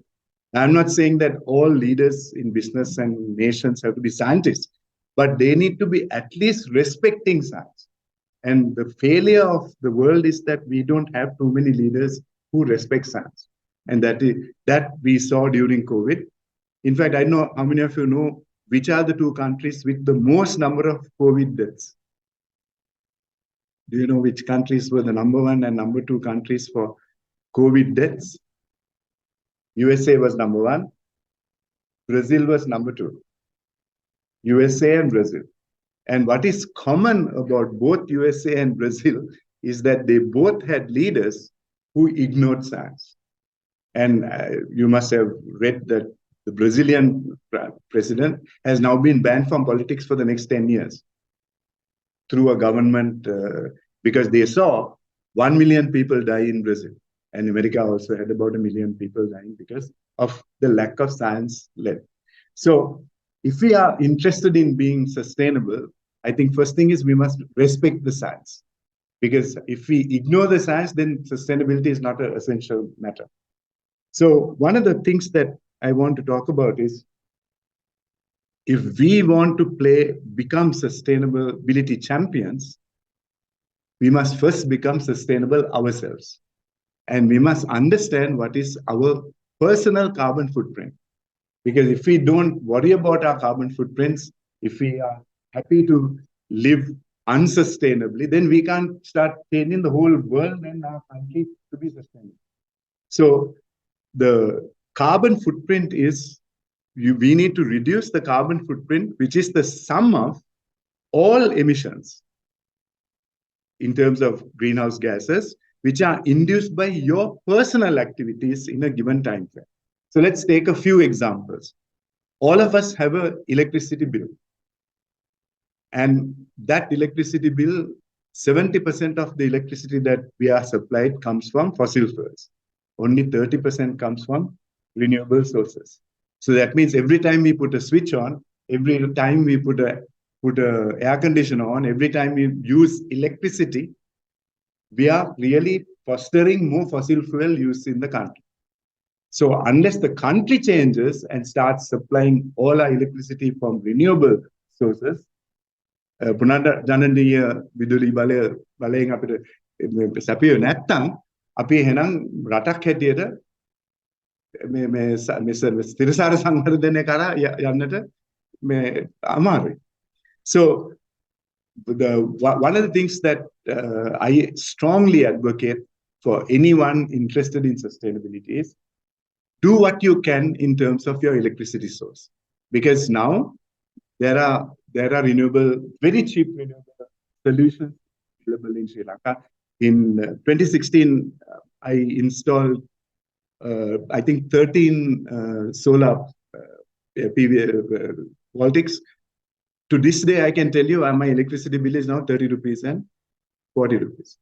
And I think even after all the increases, I think it has gone to about 200 rupees or 300 rupees. Now, if I can do that personally, everybody can do that personally. And now we also have the batteries available. And with the batteries, now you don't have to worry about storing the solar power. When there's a power cut, you can always go to the battery and move into renewables. Then in terms of how we travel, now every one of us are traveling from some place to some place. Now we have the opportunity sometimes to decide on what kind of vehicle we use. Now the worst vehicle you can use is a diesel vehicle. If you are driving a diesel vehicle, then you are contributing to the whole problem of unsustainability in the country, because diesel is the most polluting fossil fuel. So we can also start looking at hybrid vehicles. Hybrid vehicles are significantly better in terms of using than going into diesel vehicles. So the hybrid is the second best, ideally electric. But for a country that wants to go into renewables and goes into electric transportation, then you have to have a network of charging stations. I remember the government was giving duty-free electric vehicles, but nobody is going to buy a duty-free electric vehicle if there is no charging network in the first place. So first thing is put the charging network, then think about the electric vehicles, right? So I think there are things we can do. Then in terms of what you buy for your home, the simple decision in terms of avoiding single-use plastic, which is obviously something that all of us can do. So in terms of becoming a sustainable nation, we must start by trying to be sustainable ourselves in terms of how we live, what we do, and how we travel. And as much as possible, first become sustainable yourself. There's no way you can go and tell the world and teach the subject if you yourself are not driving the sustainable way. And this is something I have tried to practice in everything I do, because first thing is to be sustainable yourself. It is not possible for me to go and teach in a course internationally if I myself aren't practicing sustainability. So first thing I want to urge all of you to think about is, how can you become more sustainable yourself, in your family, and in how you live? Now, sustainable development, the term sustainable development, was first coined in 1987. It was coined by the Prime Minister of Norway. Her name is Brundtland, because the UN asked her to do a report on the climate change of the world. So she wrote a report in 1987, and it was called Our Common Future. And in that report, she coined the term sustainable development. So if any country wants to be sustainable, then it must go from the definition of sustainable development. And she said sustainable development is development that meets the needs of the present without compromising the ability of future generations to meet their needs. So first, meet the needs of the present without compromising the needs of future generations. So if today Sri Lanka is a country that can be rated highly on sustainable development, then number one, Sri Lanka's economic policy and growth model must be sustainable. That's the first thing, right? Number two, we must be looking at a sustainable environment, because we can't be cutting down all our trees and then saying this country is committed to sustainable development. So if I look at tree cover in Sri Lanka, I don't know how many of you know what our current tree cover is in Sri Lanka. Does anyone know? What is Sri Lanka's current forest cover? Around 16, actually. It has come down 16 to 16%, right? It was 18, it was actually 40 a couple of years back, right? So if we are going to keep cutting down our trees, and we are cutting about 1.2% every year, so you can divide 16 by 1.2 and then know how many more years of tree cover Sri Lanka has, right? And that is, that to me, if a country is going to be driven through fossil fuels and has cutting down its tree cover, then it can't stand up in a world audience and say we are committed to sustainable development. So those two things have to be managed very carefully. Sustainable energy, right? If we don't solve the energy problem of the world will never be sustainable. Because what is climate change? The climate change is now the change in the heating of the planet due to us burning fossil fuels, and temperatures are going up every other day. And the world is burning more fossil fuels, not less fossil fuels. So sustainable energy solutions is the first most important thing. So in Sri Lanka, I think we have been blessed with hydropower, which contributes about 29% of our energy. 1% is contributed from solar and renewable energy sources. So 30% is coming from renewable sources. Now, what is scary about our country is that a country which has 360 days of sunlight almost is using only 1% of the solar power to supplement our energy solution. Whereas if you go to Europe, countries which only 30-40% of sunlight because of the winter season have got to solar at about 40-50%. So our 1% has to really move up very, very fast if we are serious about being a country with sustainable energy. But I can see that the new the minister, is trying to do something because he has changed the CEB Act. He has started doing things which are in the right direction. But I hope we can scale up because Sri Lanka made a commitment at the Paris Agreement in 2015 that we will be 80% driven by renewable sources by 2030. So currently we are 30%. We said by 2030 will be 80%. So to go from 30% to 80% in the next 6-7 years, unless there is a massive change, will not be possible. But I think we have to at least start going towards that direction if we want to think about a sustainable country. Sustainable agriculture and food production. So one thing that lots of people are doing in terms of, when I look at the agricultural policies of Sri Lanka, we are yet very much in mass agriculture, rain-fed agriculture. We are hoping for the rainfall to come at the right time, and we are looking at mass agriculture. So I want to ask you all a question. Do you know what is the biggest export of agricultural produce in the world? Which country is the number one and which country is number two? Country making කෘෂි කර්මයන් වැඩිම export කරන්නේ මොන රටින්ද? Sorry, USA. Who said USA? Okay, thanks, Yasmin. USA is number one. Who is number two? Australia, Canada. Any more guesses? Israel could be. Ukraine. Ukraine is a good answer because Ukraine has some of the best black cotton soils in the world and world leader in maize and rapeseed oil and sunflower production.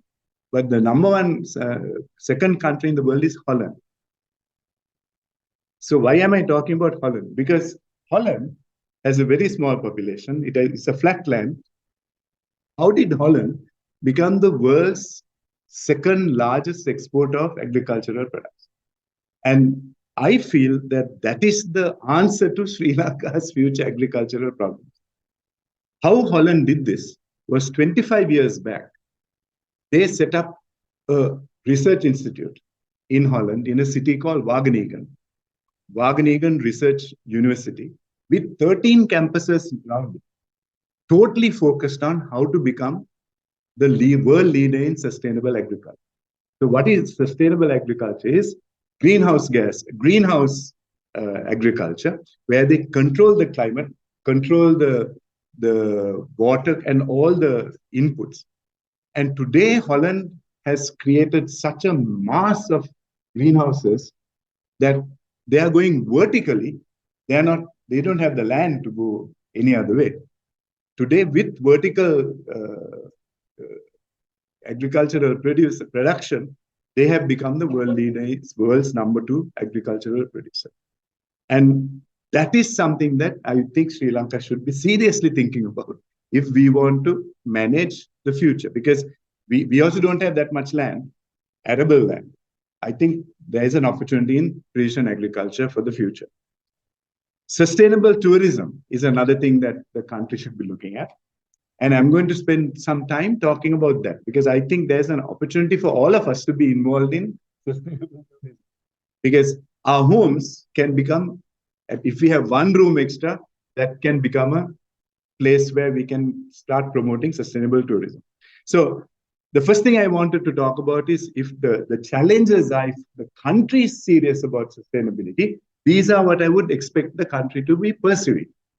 And the United Nations developed 17 goals to achieve between 2015 and 2030.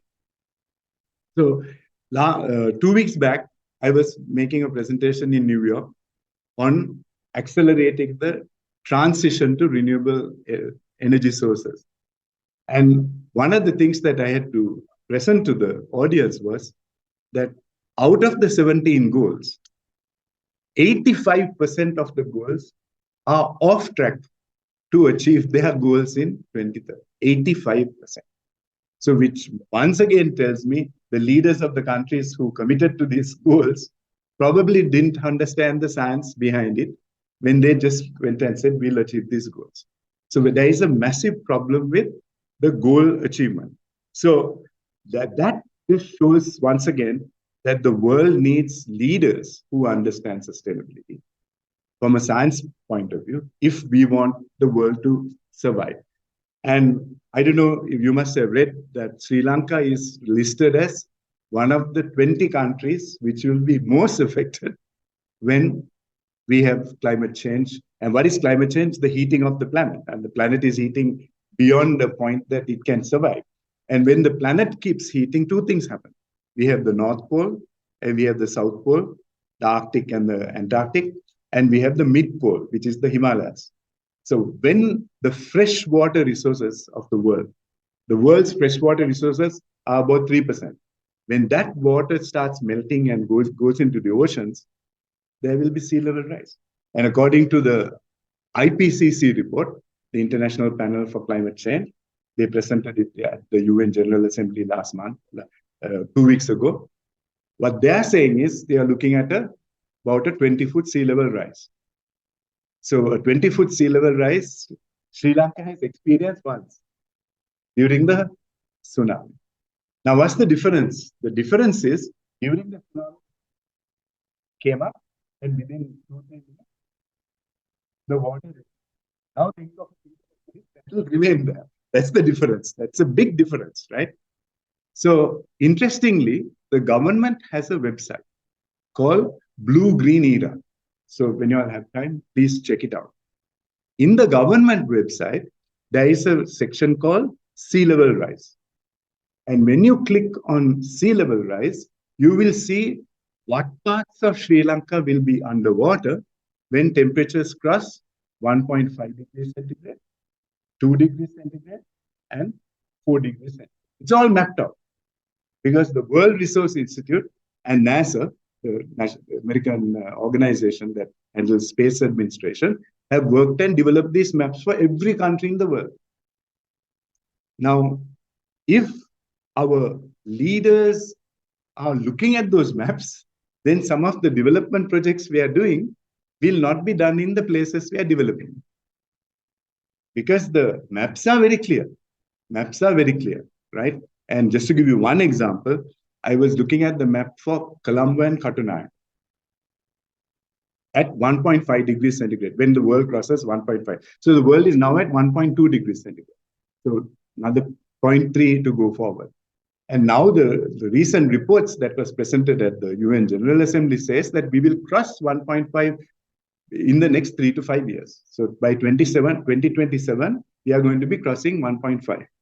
So it very clearly maps out what areas are going to be underwater, which means we should avoid building hotels and we should avoid building some of these airports and our next stage of the airport in areas that can be threatened by the sea level rise.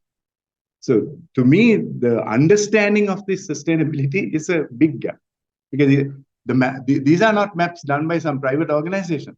This is in the government website. So then the government leaders and everyone should be looking at it and making decisions, right? So anyway, I don't want to be a prophet of gloom. I'm a very, very positive person because I wouldn't be teaching this subject all over the world and trying to get more people doing the right thing. I have come to the conclusion that the world will be saved not by the politicians, but by business leaders.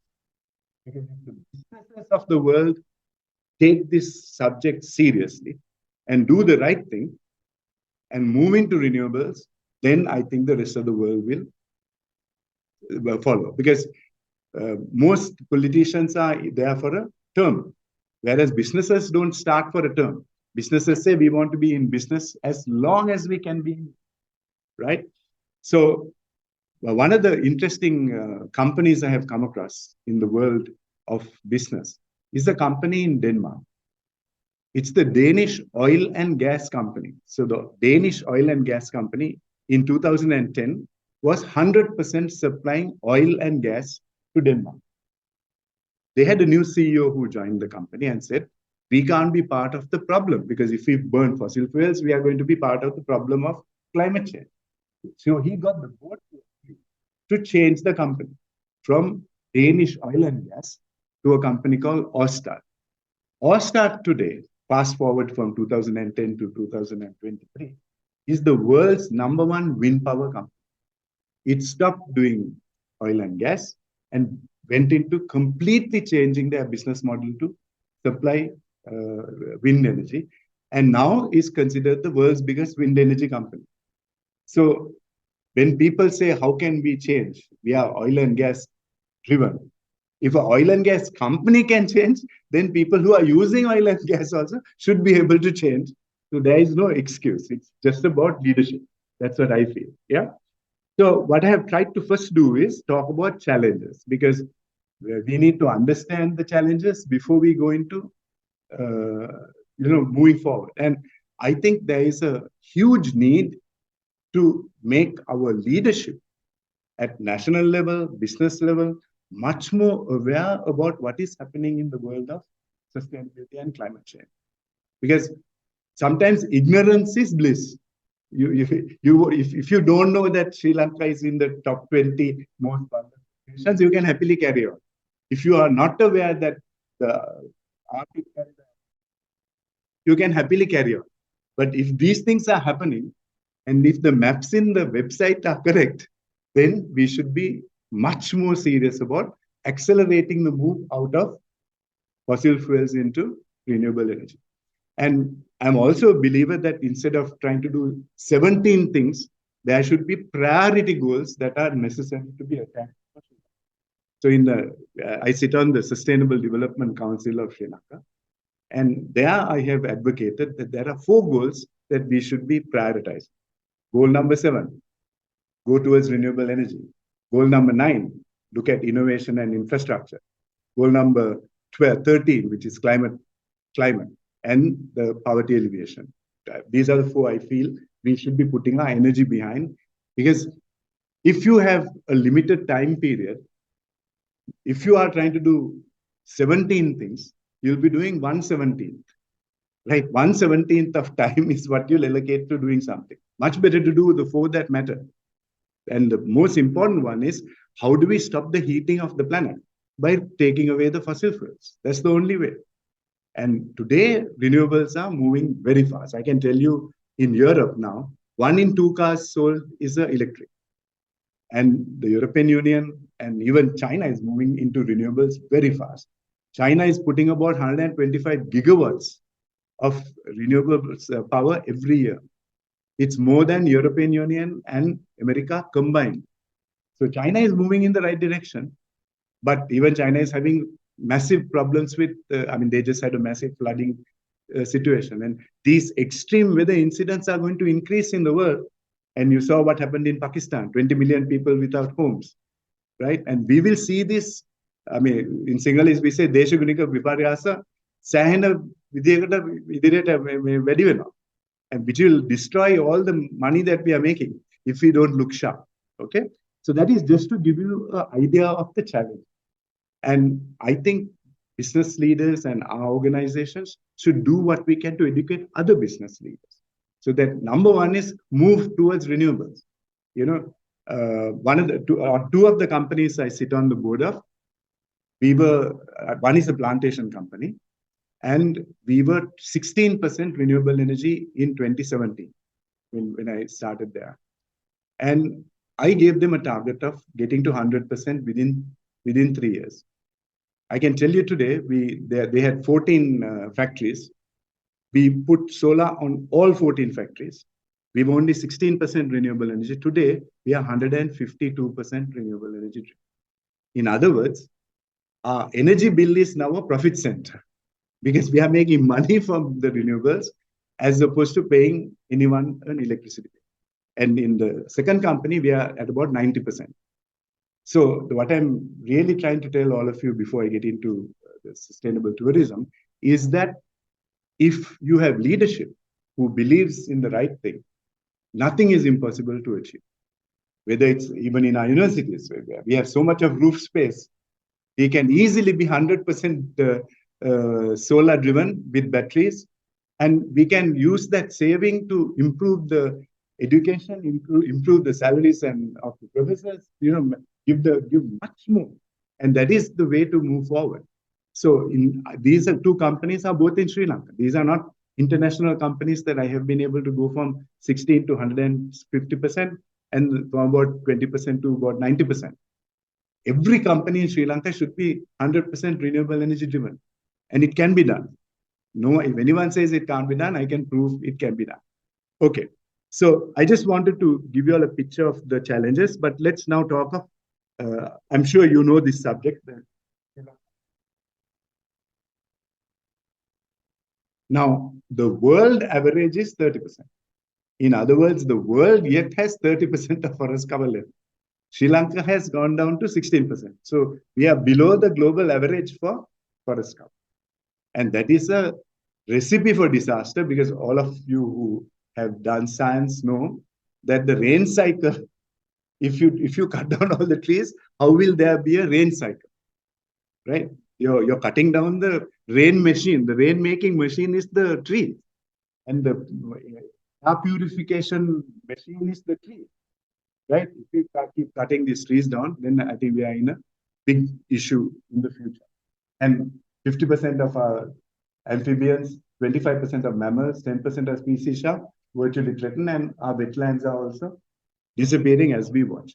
So whatever company you're working in, do what you can to save the environment, because if people don't realize, there's a lovely ad I saw recently saying, if you think that the environment is not important, close your nose and count your money. Because if you don't have breath coming into your body, you will be dead, right? So making money is a good thing, but not if you're going to end up dying with the money that you have. Yeah. Okay. So I think I have given you enough information on what sustainable development should be in a country that is serious about the subject. I want to now talk to you about a great opportunity, and that is sustainable tourism. Now, the reason I picked sustainable tourism for today's session was, I'm assuming there'll be, every one of us can be a sustainable tourism entrepreneur, every one of us, right? And yesterday was World Tourism Day. That's the reason I picked tourism as the subject for today. So what is sustainable tourism, and what country is the benchmark for sustainable tourism? Anyone knows what country is the world's #1 country for sustainable tourism? In other words, the country that is attracting most people who want to go for ecotourism? Bhutan is one. Any other guesses? Sri Lanka should be. Singapore. Singapore, not really. One more guess. So the world leader in sustainable tourism is a country called Costa Rica. Costa Rica in Latin America. Okay. And what I want to do is to share with you the things that Costa Rica have done to become the world's leading sustainable tourism country. Now, let me start by first telling you some facts, interesting facts. Globally, tourism is the biggest industry in the world. It's bigger than any other industry. It's about a $7 trillion industry, right? The global GDP is about $105 trillion. Tourism is about a $7 trillion business. So that's the biggest industry you can get involved in is tourism. At its peak, about 1.2 billion people were tourists. Now, 1.2 billion in a world of how many people? 7 billion. So that means 1 in every 7 people is a tourist, right? Going somewhere for a tourist experience. So, and they are about a 1.3 trillion being spent by those people. Now, this is the most important 2 points I want to make. A normal tourist will spend $60 per room night and stay about 3 to 4 days in a hotel. Normal tourists. So when they come for a tourist vacation, 3 to 4 days, $60 a night. An eco-tourist spends $100 per room night and spends. So that is a normal tourist coming to Sri Lanka and a sustainable one. Instead of getting 5 million, it's or something like that. We are trying to get, I think, 3 or 4 million tourists, 5 million tourists. We can get 1 million tourists. People are in it because this is much more profitable. So how did Costa Rica do this? Number one, Costa Rica is already 100% renewable energy driven. One of the few countries in the world who have gone into 100% renewable energy resources. So the moment you have renewable energy resources, your cost of everything comes down. Cost of production comes down, cost of comes down. Your whole country then becomes more sustainable because of, number one, the renewable source, but they are also going to be lower cost because renewable sources are now much lower cost than even coal in the last couple of years. So number one, Costa Rica became 100% renewable. Number two, the country decided that they are going to become the world leader in sustainable tourism. Now, this is something Costa Rica did, I think Sri Lanka can never do. That is, they don't have a standing army in the country. Right? They closed down the army, no armed forces, no army. All that money they put into education. I'm sharing with you how a country who decided to become the world leader in sustainable tourism started thinking about this differently, because they knew even if they have an army, if some country wants to take over Costa Rica, it'll take about half an hour for any country to take over. So they decided no army. Now, I'm not saying Sri Lanka should not have army because we have gone through enough reasons to have army, but maybe we can cut some of the expenses of the expenditure there and put it into development. Number two, they decided to protect their national parks, and they began an aggressive marketing campaign in 1987. They have gone from 300,000 tourists now to 3 million sustainable tourists. You remember 3 million people who come to Costa Rica who spend 8 to 12 days spending $200 to $250 a night, right? Very profitable tourism sector. They are completely renewable energy driven, carbon neutral, and today 14% of their GDP is coming from tourism, right? But how did they do that? What they did was they aligned government and people of Costa Rica. They educated every Costa Rican first. Now, I started today by saying we must be sustainable before we start promoting sustainability.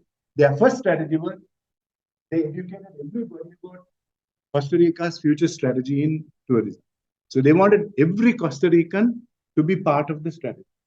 So they got the people educated and people understand what they have.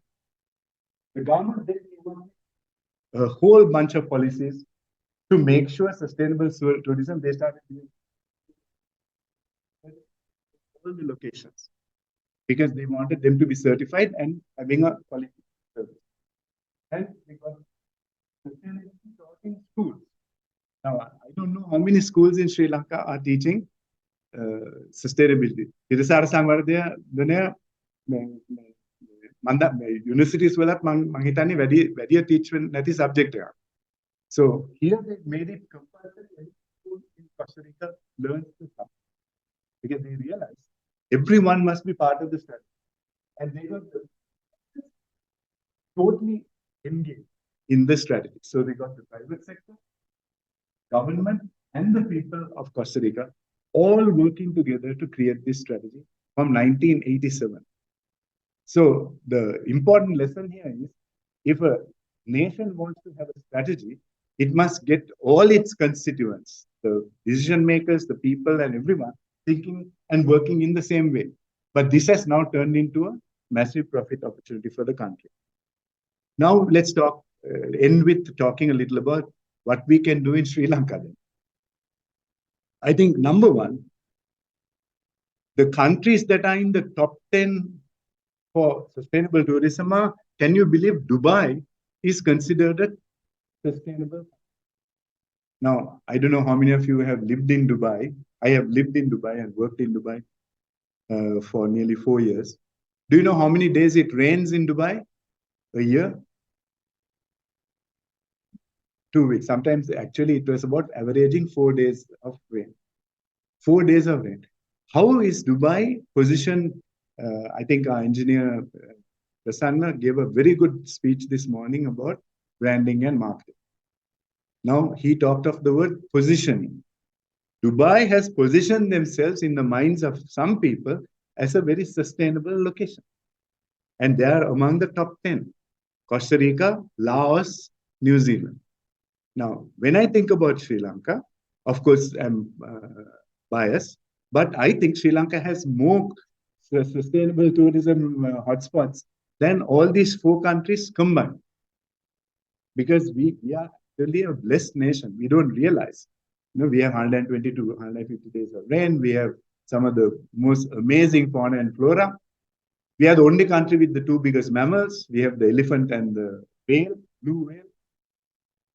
But somehow or another, I think our marketing people have not done a very good job to position, brand, and differentiate Sri Lanka with the rest of the world.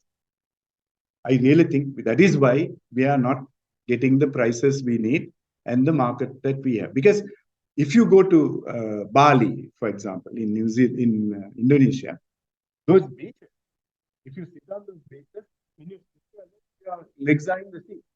Beaches are so small, the width. But you go to Nilavali, you go to some of our beaches, you can see kilometers of beach, right?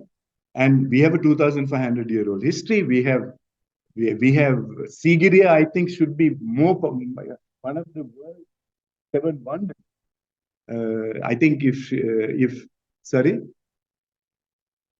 yeah, they should be seriously talking about it because 2,500, yeah, UNESCO site, but 2,500 years ago, our engineers, we have had engineers who understood symmetry, who understood rock construction with no rock drills and no power drills and all that. Going back and also nanotechnology, because all the paintings are yet doing well because some of those are nano particles of colors that are in there in those paintings. Everyone coming to Sri Lanka must first say we have to go and see Sigiriya. After that, they must do anything. They should be charging them serious dollars to go and see the place. So I think Sri Lanka has a whole bunch of things that we have not really branded and marketed. I think for the longest time, we have been talking about beaches. Now, a country which has so much more than beaches, we should be targeting not the beaches because every country in the world has a beach. We should be looking at the things plus beach plus. We should be talking about the beach plus.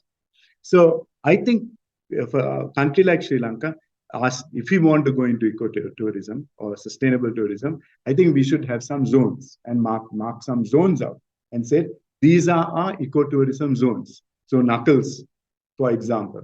Then we have the cultural triangle, that area.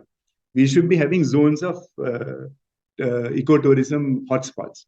Number 2, there should be a certification where we certify every hotel, certify every home as an opportunity. We should be doing training for these people. And then we should be looking at campaigns to take this country in the sustainable tourism area. Because if the country is a shortage of dollars and country wants to have serious US dollar income, I think tourism, sustainable tourism will do that for the country much faster than anything else. Because 80% of the opportunity is with the land, without destroying the land. And I think we should be marketing Airbnb eco homes. Everybody is having an Airbnb outlet. We should be saying, no, our houses are solar driven. We don't have plastics in our houses. We can be positioned as Airbnb eco homes as opposed to anything else. So I wanted to leave this idea with all of you because I think whenever you talk to people in Sri Lanka, sometimes they say, we have no natural resources. We have no dollar income. How can this country move forward? And I'm sad when I hear those things because I think we are blessed with some of the best natural resources on the planet. We are blessed with some of the most valuable minerals in the planet. When I look at graphite, when I was working at Slintech, I put all our researchers behind only 3 products: graphite, titanium, and phosphate. Graphite. Do you know that Sri Lanka was one of the world's biggest exporters of graphite during World War I? We were exporting 40 to 50,000 metric tons to the armament industry in Europe. We had 300 graphite mines operating in Sri Lanka. Today, we have only 3 or 4 graphite mines, and we are exporting hardly anything worth talking. But our graphite is 99.8% pure. In other words, you have to only end up with removing 0.02%. And suddenly you have the purest graphite. Do you remember the American space shuttle that was going up and down? The cone in the space shuttle, the black part of it, was made with Ceylon graphite. But the difference is we didn't sell the graphite to them. Graphite went to Germany, and Germany went and sold it for 20 times the price. So I think we are sitting on the most beautiful country in the planet. We have the best mineral resources. We have amazing ecotourism opportunities. And the last point is that Sri Lanka's biggest advantage is our geographic position. Where Sri Lanka is positioned is a massive sea route. Do you know that Sri Lanka is the shortest distance to Africa in terms of a sea route? Now, Africa is growing rapidly, and Chinese are sending things to Africa at 100 miles per hour. If we can't cash that chip with a logistic hub, with sustainable tourism and mineral exports for our graphite, all the electric cars in the world need graphite. Electric car market is only about 4% now, but projected to be 35% in the next 5 years. If we can't be part of that solution, then I don't know how this country can move forward. So I think what we really need are science-led, sustainable mindset leaders in the country. And the opportunities are all there for us to see. So thank you for your time. Thank you for listening. I just wanted to show you all that Sri Lanka is a land like no other. Thank you.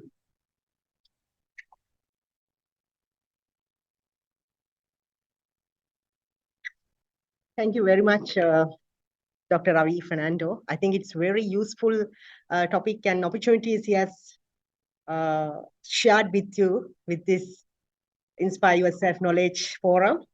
I think you have to get inspired, right? Because I was actually put a Airbnb host for our mindfulness homestay at RealLife. It is our residential office. At the same time, as you said, we have a extra room. So we wanted to get some income. So it's a mindfulness area, and we have an organic garden in the backyard. So we can provide some sustainable ecotourism. So we had that place, and certain things we have put into pause, but I think we can start, and we can also encourage others to also engage with this kind of opportunities, right? So yesterday was a World Tourism. The Airbnb community has gathered, and I got an invitations too. But I have committed to this forum, I couldn't participate. But I think I will definitely share these opportunities and the presentation with the Airbnb community, because they should incorporate these sustainable concepts and values to their future benefits and their future initiatives, right? They can think about, if they are renovating their house, they can think about how they can modernize the place with the garden, the sustainable kind of something. If you are offering something to a guest, think about some organic, right? Organic mocktail, kind of organic fruit palette, and something very healthy and fresh and natural harvest from the garden. I think that is really good concept, as well as the way that we look forward in the future with these sustainability and those concepts. So thank you very much, Dr. Ravi Fernando. We have a small token of appreciation. This is our all products. It's 100%. So we talk about the sustainable tourism, and this one will be very important, right? Mama, දැන් අපි sustainable tourism ගැන කතා කරා. සිංහලෙන් පොඩ්ඩක් කියන්න අපිට පුළුවන් Airbnb community එක විදියට මේ රටේ ගෙදර තියෙනවා නම් තමයි ඊට ප්‍රමාණයක් ඒක ටුවරිසම් වලට ප්‍රොමෝට් කරන්න. ඉතින් ඒ වගේ කමියුනිටි එකක් තියෙනවා. ඔබට පුළුවන් වැඩි විස්තර අපිත් එක්ක සම්බන්ධ වෙලා දැනගන්න. ඊළඟට අපි කතා කරන සස්ටේනබල් වෙයා ගැන. ඒ කියන්නේ අපි ගොඩක් දැන් අපේ රටේ එක අංගයක් තමයි බතික් කියන්නේ. බතික් කලාව. හැබැයි අපි දන්නවා බතික් වල තියෙන සමහර ටූල්ස්ලා බතික් වලට කැමති සමහරලාට ඒකේ තියෙනවා පොඩි ඩ්‍රෝබැක්ස් ටිකක්. ඉතින් ඒ ටික නැති වෙන්න අලුත් ක්‍රමයක් ඇවිල්ලා තියෙනවා ඉකෝ බතික්, සස්ටේනබල් වෙයා, ඉකෝ ප්‍රින්ටිං, බොටනිකල්ස් වලින්. ඒ කියන්නේ ස්වභාවික ගස්වල කොළ, පළතුරු, එළවලු ඒවල ආශ්‍රයෙන් කොහොමද මේ අලුත් දේවල් කරන්න කියලා. මම හිතන්නේ මම කැමතියි ඔබට පොඩි වීඩියෝ එකක් හරි ඉදිරියේදී ලබා දෙන්න. අපි ළඟ ලස්සන ප්‍රොඩක්ට්ස් ටිකක් තියෙනවා. දැන්ට අපිත් එක්ක සම්බන්ධ වෙලා ඉන්න අයට බලන්න පුළුවන් අතර ඔක්කොම තිබ්බොත් අර අපිට බෑ ගස් ලැබු ගහක කොලයක් තියෙනවා. ඒකෙන් තමයි ටී-ෂර්ට් එක print කරලා තියෙන්නේ. තනිකරේ ගහේ natural print එකෙන් තමයි ඒක හදලා තියෙන්නේ. ඉතින් ඒවා ශරීරයට අහිතකර නැහැ. තාමත් පරිසර හිතකාමී. ඔබ හැම වෙලාවෙම වගකීමක් දරන්න ඕන. තමන් පාවිච්චි කරන්නේ මොනවද ඉදිරියදා ජීවිතේ, තමන් මුලදී ගන්නෙ මොනවද? ඒ හැම දෙයක්ම පරිසරයට අහිතකර නොවන, දි รา පත් වන හොඳ දේවල් වලින් නිර්මාණය කරනවා. ඉතින් මම හිතන්නේ ඉකෝ ටුවරිසම් ප්‍රොමෝට් කරද්දී සස්ටේනබල් වෙයක් කියන එක අනිවාර්ය අංගයක් වෙයි. රියල් ලයිෆ් එකෙත් අපි බ්‍රෑන්ඩ් එකක් ක්‍රියේට් කරගෙන යනවා. මේ දවස්වල රිසර්ච් කරනවා ඕරියල් කියලා. ඕගර්ල් කියන්නේ මේ රීසයිකල් පේපර් මැටීරියල් එකෙන් හදපු බ්‍රෑන්ඩ් එක. ඊළඟට ඉස්සරහට මම හිතන්නේ අපිට සපෝට් එක ගන්න පුළුවන්. තව ඔන්ටර්ප්‍රනර්ස්ලා ඉන්නවා. කාන්තා ව්‍යවසායිකාවක් අපිත් එක්ක සම්බන්ධ වෙලා තියෙනවා. අය ගැන මම හඳුන්වා දෙන්නම්. ඊළඟට ඉකෝ ප්‍රින්ටිං ගැන තමයි ඔබට දැනුවත් කරන්නේ. ඊටාම කාලය කිටි නිසා පොඩි වේලාවක් අපි ලබා ගන්නවා. ඔහු අයව හඳුන්වා දෙන්න. චන්දිමා සිල්වා අය assistant account කෙනෙක් ඒ වගේම ටීචර් කෙනෙක් විදිහට ක්‍රියාව කළා. පස්සේ ඇයම නිර්මාණශීලී ව්‍යවසායකයෙක් බවට පත් වෙලා තියෙනවා. ඉතින් ඇගේම බ්‍රෑන්ඩ් එකක් තියෙනවා කෙනුරි බතික් කියලා. ඒකෙදි ඇය ගොඩක් ඕගනයිසේෂන්ස් එක්ක ඒගොල්ලන්ට අවශ්‍ය කරන ෆොරින් ෆ්‍රෙන්ඩ්ස්ලාට අදාළ කරන සප්ලයි එකක් ලබා දෙනවා මේ බතික් කලාව මත. ඒ වගේම ඇය අපිට කරා ගොඩක් වෙලාවට මේ ව්‍යවසායකයන්ට මට ඇයව මුණ ගැහුනේ මේ ප්‍රදේශ සභා මට්ටමින් කරා ව්‍යවසායකයන්ට ඉකෝ ප්‍රින්ටිං කියන පාඨමාලාවක්. එදිනෙදි තමයි අපිට මුණ ගැසුනේ. ඉතින් ඒක හරිම ඉන්ටරෙස්ටිං ටොපික් එකක්. අනාගතේ යන්න ඕන මේ වගේ දේවල් වලට තමයි නිසා. ඉතින් ඇත්තටම අපි අයට ආරාධනා කරා. අය අද ඇවිල්ලා තියෙනවා ඔබව දැනුවත් කරන්න මේ සම්බන්ධව. ඉතින් මම ඇයට ගෞරවයෙන් ආරාධනා කරනවා චන්දිමා සිල්වා ඔබට පුළුවන් සම්බන්ධ වෙන්න. කියලා දිනාටම පැමිණ සිටින සියලුම අමුත්තන්ගෙන් අවසරයි. මගේ නම චන්දිමාති සිල්වා. මම පොඩි හැඳින්වීමක් මම ගැන කියන්නම්. මම මුලින්ම මේ වෙන වෘත්තියක තමයි නිරතව හිටියේ. මට හිතුණා ඒකෙන් පොඩ්ඩක් මිදිලා මේ මගේම කියලා බිස්නස් එකක් කරන්න ඕන කියලා. එතකොට මගේ අම්මා අවුරුදු 45ක් විතර යා බතික් ක්ෂේත්‍රයේ හිටියා. ඉතින් එතනදී මම හිතුවා ව්‍යාපාරයක් විදිහට බතික් මටත් මේ නිර්මාණශීලී හැකියාවක් තියෙන හින්දා මේ ඉදිරියට කරගෙන යන්න පුළුවන් වෙයි කියලා 2019 දී මගේම කියලා ව්‍යාපාරයක් මම පටන් ගත්තා කෙරුරි බතික් කියලා.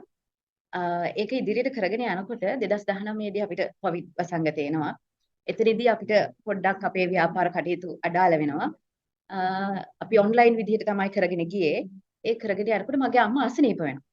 අසනීප වුණාම ඇත්තටම එයාට කැන්සර් එකක් හැදුනේ. මේ බ්ලැඩර් එකේ තමයි කැන්සර් එක ආවේ. හොයලා බලනකොට ඒකට හේතුව අපි පාවිච්චි කරන එක ඩයි එකක්. ඊට පස්සේ මම මේ ඩයි එක සම්පූර්ණයෙන්ම අයින් කරා. ඒ වුණාට ඒක ලංකාවට ගෙන්නනවා. ඒක නතර කරන්නේ නැහැ. එයාලා ඒක පිළිගන්නෙත් නැහැ. ගෙන්නන ආයතන මේ කොහොම හරි මම ඒක නතර කරලා මගේ ටීචින් ක්ලාසස් වලත් ඒවා මම නතර කරා ඔක්කොම. මොකද ඇත්තටම මේක හැමෝටම හානි කරයිනේ. මගේ අම්මාට එහෙම ලෙඩ වුණා නම් තව කෙනෙක්ටත් ඒක ඒ විදිහටම අසනීප වෙන්න පුළුවන්. ඒ හින්දා මම ඒක නතර කරලා මම කල්පනා කරා ඒකට හොඳ ඒ ප්‍රශ්නෙට පිළිතුරක් හොයන්න ඕනේ. මම හැමදාම මේක කරන්නත් බැහැ මට. ඊපස්සේ මම හොයනකොට මගේ යාළුවෙක් මට එවල තිබුණ පොඩි වීඩියෝ එකක් ඉන්දුනීසියාවල ඉකෝ ප්‍රින්ටින් ගැන. මම ඊට පස්සේ මේක පොඩ්ඩක් ස්ටඩි කරා. ස්ටඩි කරගෙන යනකොට ලංකාවේ කීප දෙනෙක් කරනවා. නමුත් මේ දැනුම බෙදා දෙන්නේ නැහැ කාටවත්. ඊට පස්සේ මම හිතුවා නෑ මමම තනියම මේක හොයා ගන්න ඕනේ කියලා. මම ගස්වල කොළ පොතු අරගෙන ඒක ස්ටීම් කරා, බොයිල් කරා. ඒත් ඒක හරියට ආවේ නැහැ.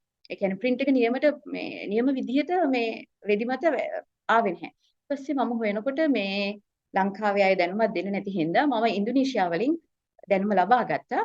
එහෙන් ලැබෙනකොට එයාලා කිව්වා මේක නිකම් ෆැබ්‍රික් එක කරන්න බෑ. ඔයාට ඒකට මොඩර්න් එකක් පාවිච්චි කරන්න වෙනවා. ඒක පාවිච්චි කරාට පස්සේ තමයි වගේ හරියටම ඒ print එක ගන්න පුළුවන් කියලා. ඊට පස්සේ මම එක්ස්පෙරිමන්ට් කරලා ඒ වගේම මම හෙව්වා තව අපිට අලුත් දෙයක් නෙමෙයි natural dyeing කියන එක. ඇත්තටම අර කලින් ડોක්ටර් කිව්වා වගේ රවි ෆර්නෑන්ඩෝ කිව්වා වගේ මේ අපේ සීගිරි චිත්‍රවලට එහෙම අරගෙන තියෙන්නේ පාට වර්ග අරගෙන තියෙන්නේ ඇත්තටම ස්වාභාවික පරිසරේ. ගස්වල කොළ පොතු මුල් ඒවල පාට තමයි අරගෙන තිබුණේ. එතකොට අපි දන්නවා මේ තව තිවුරු හඬු පොවනකොට එතනදි පාවිච්චි කරන්නේ මේ concept එකම තමයි. ඉතින් මම ඒක ස්ටඩි කරලා ගොඩක් දේවල් හොයාගත්තා. ඒක තමයි මම ඊට පස්සේ ව්‍යවසායකයෙක් විදියට මම නිෂ්පාදන කරන ගමන් අනිත් අයටත් මේ දැනුම ලබා දෙන්න පටන් ගත්තා. එතනදි තමයි මට ජැස්මින් හම්බ වුණේ. ඇත්තටම මේ හොඳ මිතුරියක් මට ආරාධනා කරා මේ අවස්ථාවට සහභාගී වෙන්න කියලා. අපි බලමු එහෙනම් ප්‍රසන්ටේෂන් එක කොහොමද කියලා.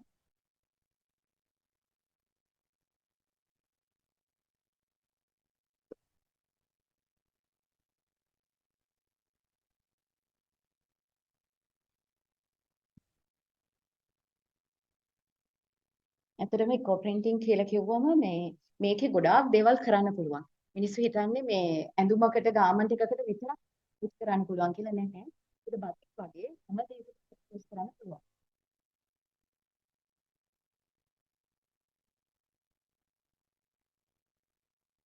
මේක සිංහලට පරිවර්තනය කරන්න හරි අමාරුයි. මොකද මේකේ තියෙන සමහරක් වචන මේ පරිවර්තනය කරනකොට නිවැරදි තේරුම එන්නේ නැහැ. ඒ හින්දා මම ඉංග්‍රීසියෙන් මේක මේව කරගෙන ආවා. ඉකෝ ප්‍රින්ටිං කියන්නේ ඇත්තටම ස්වාභාවික මේ ඩයින් ටෙක්නික් එකක්.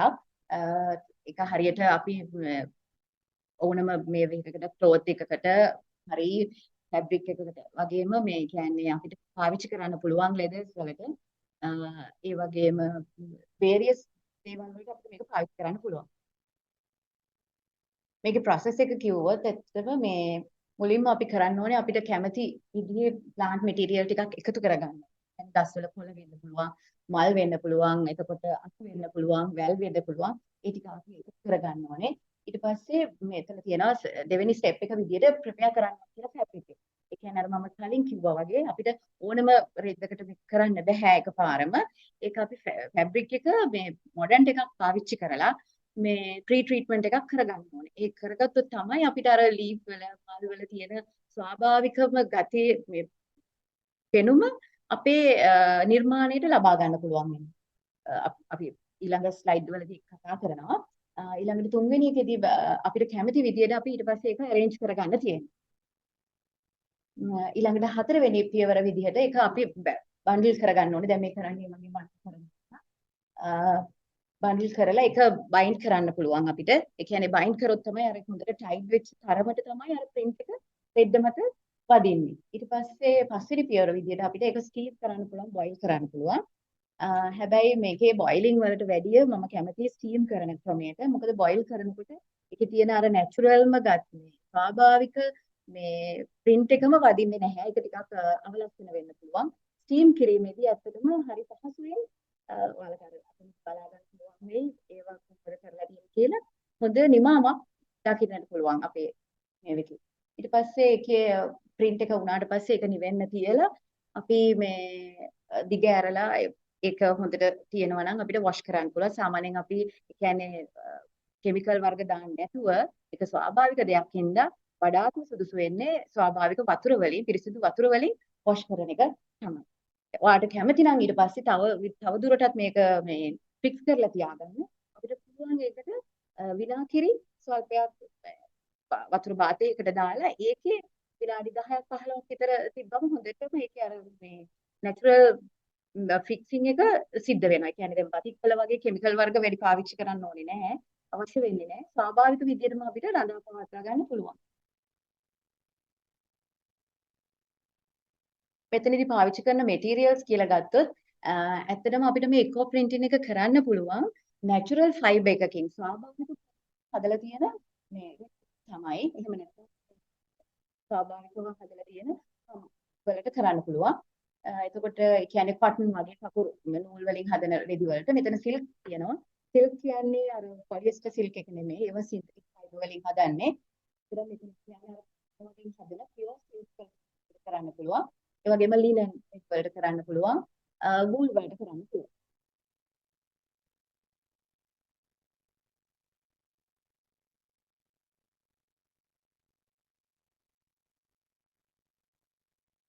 ඒ වගේම මෙතන බැලුවොත් තව අපි plant materials ගත්තම හැම කොලයක් ඒ සඳහා යොදා ගන්න නැහැ. ඒ කියන්නේ වස්ත්‍ර වැඩිපුර තියෙන ශාකපත්න උඩ print කරගන්න බෑ රෙදි මත. මොකද ඒක අර වතුර වැඩි තියෙන හින්දා print නියමාකාරයෙන් රෙදි මත හදින්නේ නැහැ. ඒ හින්දා ඒකට يعني අපි ඒක එක්ස්පෙරිමන්ට් කරලා තමයි බලන්න ඕනේ. ඒ කියන්නේ කොස් වල කියනවා. කොහට ගැටි වැඩිපුරම කොල වලට තමයි මේ කොල වලින් තමයි අපි පොඩි print එකක් නිමාවක් ගන්න පුළුවන් වෙන්නේ. ඒ වගේම මල් කිව්වම මල් පෙට්ටි වලින් මල් පෙට්ටි ගොඩක් වතුර එකක් තියෙන ඒ වලට කරන්න බෑ. වතුර ගතිය අඩු හොඳ ලස්සන පාටක් තියෙන ඒ කියන්නේ අටපෙට්ටිය මල් රෝස් නෙළුම් ඒ වගේ පාටවල් වලින් තියෙන දේවල් වලින් කරන්න පුළුවන්. ඒ වගේම සමහරක් ෆෘට්ස් කියලා කිව්වම මෙතනදී අපිට ගන්න පුළුවන්. ඒ කියන්නේ ඇත්තටම ෆෘට්ස් වර්ග ගොඩක් වෙලාවට පාවිච්චි කරන්නේ මම මේ නැචරල් ඩයිස් වලට. ඒ කියන්නේ තෙලුම්, රබුටන් ඒ වලින් ලස්සන කලර්ස් ගන්න පුළුවන්. ඒවා මික්ස් කරලා තවත් පාටවල් හදා ගන්න පුළුවන්. ඒ වගේම මාදම්, අනියන්, අතනත් කරලා තියෙන අනියන් නම ලස්සන රෝස පාටක්. ඒ කියන්නේ අපේ ලුණු වර්ගනේ එකක් තියෙන දම් පාට, එකක් තියෙනවා තැඹිලි පාට. ඒ වලින් විවිධ වර්ණ ගන්න පුළුවන්. මේ තව ඇප්පාඩ වලින් ලස්සන පාටවල් එනවා. තව මම නැචරල් ඩයි මේ රම්පි කරපිංචා කෝවා කපොල ඒකම එකතු කරලා ඒක ඩයි එකක් විදියට මම පාවිච්චි කරලා තියෙනවා. ඒවත් මම හදාගත්ත දේවල්. ඒ වගේම මෙතනදී අපිට මම කිව්වේ අර කලින් අපි නිකන් ඕනම ෆැබ්‍රික් එකකට කරන්න බෑ. මොඩර්න් එකක් අනිවාර්යයෙන්ම අපි පාවිච්චි කරන්න ඕනේ. මෙතනදී පාවිච්චි කරන මොඩර්න් වර්ග කිහිපයක් තියෙනවා. එකක් ඇලම්. ඇලම් කියන්නේ ඇත්තටම ඒක ස්වාභාවික අනුද්‍රව්‍යයක්. ඔයාලා අහලා සිංහලෙන් කියන්නේ සින්නක්කාරම් කියලා. ඒතර පැරණි මිනිස්සු හරියට පාවිච්චි කරනවා. ඒ කියන්නේ හැමේ ඇති වෙන රෝගවලට. මේ ඒ හින්දා ඒක ස්වාභාවිකයි. ඒ වගේම තමයි සෝඩා ඇෂ්. සෝඩා ඇෂ් කියලා කියන්නේ සෝඩියම් බයිකාබනේට්. ඒකත් අපේ ශරීරයට අහිත කරන්නේ නැහැ. ඒ වගේම රෙදි වලටත් කිසිම ගැටලුවක් වෙන්නේ නැහැ සෝඩා ඇෂ් පාවිච්චි කරා කියලා. ඒ වගේම තව මොඩර්න් එකක් අපිට පාවිච්චි කරන්න පුළුවන් සෝයා කිරි. මේක ගොඩක් වෙලාවට පාවිච්චි කරන්නේ අපි රෙදි සඳහා.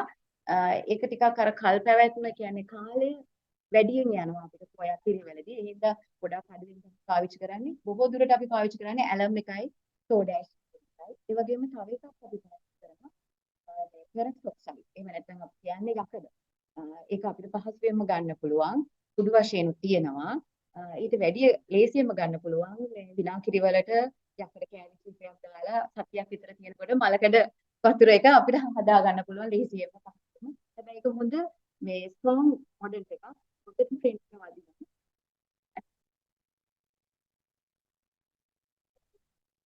මිනිමයිස් කරන්නද මම? කමන්නේ. වීඩියෝ ගන්න. හරි. ඒ වගේම materials tools කිව්වම අපි තව ගන්නවා rubber bands අපිට පාවිච්චි කරන්න පුළුවන්. මම ඒක වැඩි කැමති නැහැ ඒක ටිකක් පාවිච්චි කරන්න. මේ මොකද ඒකෙන් අර ගොඩාක් මේ ස්ටීම් කරනකොට එහෙම මේ අර හොඳ නිමාවක් නැහැ. يعني හොඳට ඇලෙන්න දිය බලනවා. ඒක හොඳම සුදුසුම ක්‍රමය තමයි ට්වයින් නූල් එක. එහෙම නැත්නම් මම පාවිච්චි කරනවා පොලියස්ටර් මේ රෙදි පටි. එතකොට ඒක අර يعني ඒකදී අපේ නැචරල් ඩයි එක ගොඩක් ප්‍රොප් කරගන්නවා අඩුයි. එතකොට පහසුවෙන් මට ඕන නිර්මාණය කරගන්න පුළුවන්. ඒ වගේම තව ස්ටීම් පොට් එකක් අපිට යූස් කරන්න පුළුවන්. ඒ වගේම මේ වගේ මේක නම් ගොඩක් වෙලාවට අපි පාවිච්චි කරන්නේ ඉකෝ ප්‍රින්ට් එකේ අනිත් ක්‍රමයක. ඒ කියන්නේ අපිට කලල මේ කියන්නේ කලල අපිට කරන්න පුළුවන් මේ ඉකෝ ප්‍රින්ට් ක්‍රමයක් තියෙනවා. ස්ටීම් එක වගේම මේකෙදිත් අපිට පහසුවෙන්ම ඒක කියන්නේ ගොඩාක් අඩු කාලයකදී අපිට ඒක මේව කරගන්න පුළුවන්. මේ කලන එක මගේ. ඒ කියන්නේ මේකට මේ වගේ ප්ලාස්ටික් හැම එකක් තමයි යූස් කරන්නේ. අර යකඩ හැම එක යූස් කරොත් මේ කියන්නේ ලීව්ස් වල තියෙන වේවිස් ඔක්කොම ගොඩාක් ඇලිලා යනවා. ඉතින් මේ රබර් මේ පැලට් එක ගොඩාක් සුදුසුයි මේ වැඩේ.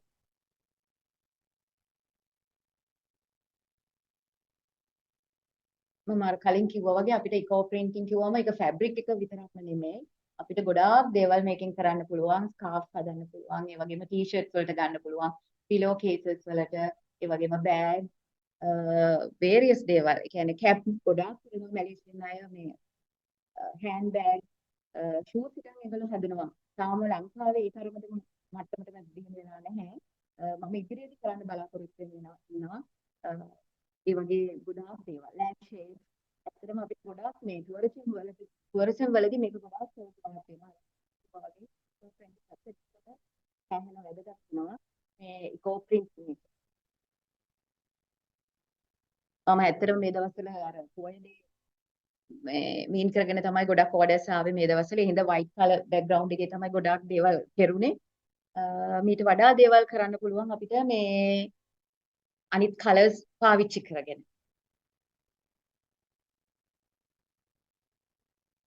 හරි බොහොමත්ම ස්තුතියි මට මේ අවස්ථාව ලබා දුන්නට. ඔයාලට මොන හරි ඉකෝ ප්‍රින්ටින් ගැන ගැටලුවක් තියෙනවා නම් මාකට් එක මැඩම් දැන් මේ දවස්වල ඔව් සාමාන්‍යයෙන් තියෙනවා. මම මේ ළඟදි තමයි ඉකෝ ප්‍රින්ටින් එක පටන් ගත්තේ. එතකම් මම බැටික් කරේ. යුනිවර්සිටි ස්ටුඩන්ට්ස් නම් තමයි ගොඩක්ම කැමති. එයාලා හරි ආසයි අර මම කරන මේ එඬරු කොළ වලින් එනවා මේ print එකක්. ඒකට හරි කැමති එයාලා. ඒක තමයි ගොඩාක්ම යන්නේ මාකට් එකේ. එඬරු කොළේම print කරන එක. තව bags යනවා. ගොඩක් අය කැමති. online එනවා. තව යාළුවෝ අතරින් එනවා. ඇත්තටම දවස් 3ක් වගේ තමයි යන්නේ. අර තලල කරන ක්‍රමයට නම් ඒක දවසක් ඇතුළත අපිට ඉවර කරගන්න පුළුවන්. අර ප්‍රී ට්‍රීට්මන්ට් එක කරන්නේ ෆැබ්‍රික් එක හදාගන්න තමයි දවසක් යන්නේ. ඒක අර කරලා වේල ගන්න ඒ දවස් අමාරුයි කැස්ස තියෙන හින්දා.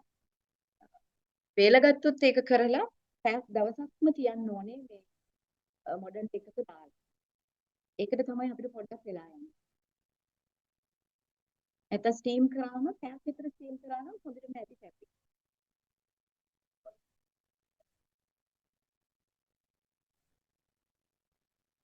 ලොකු වේරියස් එකක් නෑ ඇත්තටම බත් වලට වැඩිය ගොඩාක් අඩුයි. කෙමිකල් වර්ග පාවිච්චි කරනවා ගොඩාක් අඩුයි. කෙමිකල් කියන්නේ ඇත්තටම ස්වාභාවික රසායනික ද්‍රව්‍ය තමයි අපි පාවිච්චි කරන්නේ මේකදී. මේ ඒ හින්දා ඒ කියන්නේ හැමට හානියකුත් නැහැ. ඒ වගේම පරිසරයට හානියකුත් නැහැ. සතුන්ට විස නැහැ මේවා. ඇත්තටම බතික් ඩයි මේ පොළවට නෙමෙයි මහ පොළවට දාන්නේ. සෑහෙන මේ ලොකු මේ අපි පරිසරය සෑහෙන දූෂණය කරනවා ඒ ඩයිස් වලින්.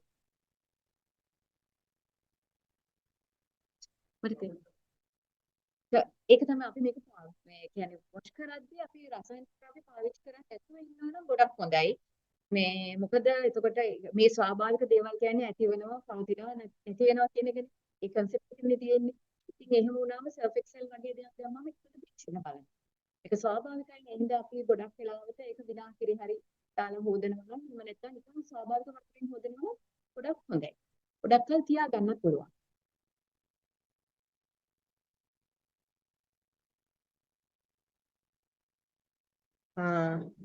නැවතත් අපි හමු වුණා. අපගේ වැඩසටහන් ටික දැන් අවසන් වෙගෙන ගිහින් තියෙන්නේ. ඉතින් අවසානයේ තියෙන්නේ සමරි එක. ඉතින් අපි දවස් 3ක් පුරාවට Inspire Yourself Knowledge Forum තුන්වෙනි අවස්ථාව මේ 4වෙනි වතාවට මේ අපි වැඩසටහන කරන්නේ. ඉතින් ඇත්තටම හොඳ සාර්ථකත්වයක් තියෙනවා.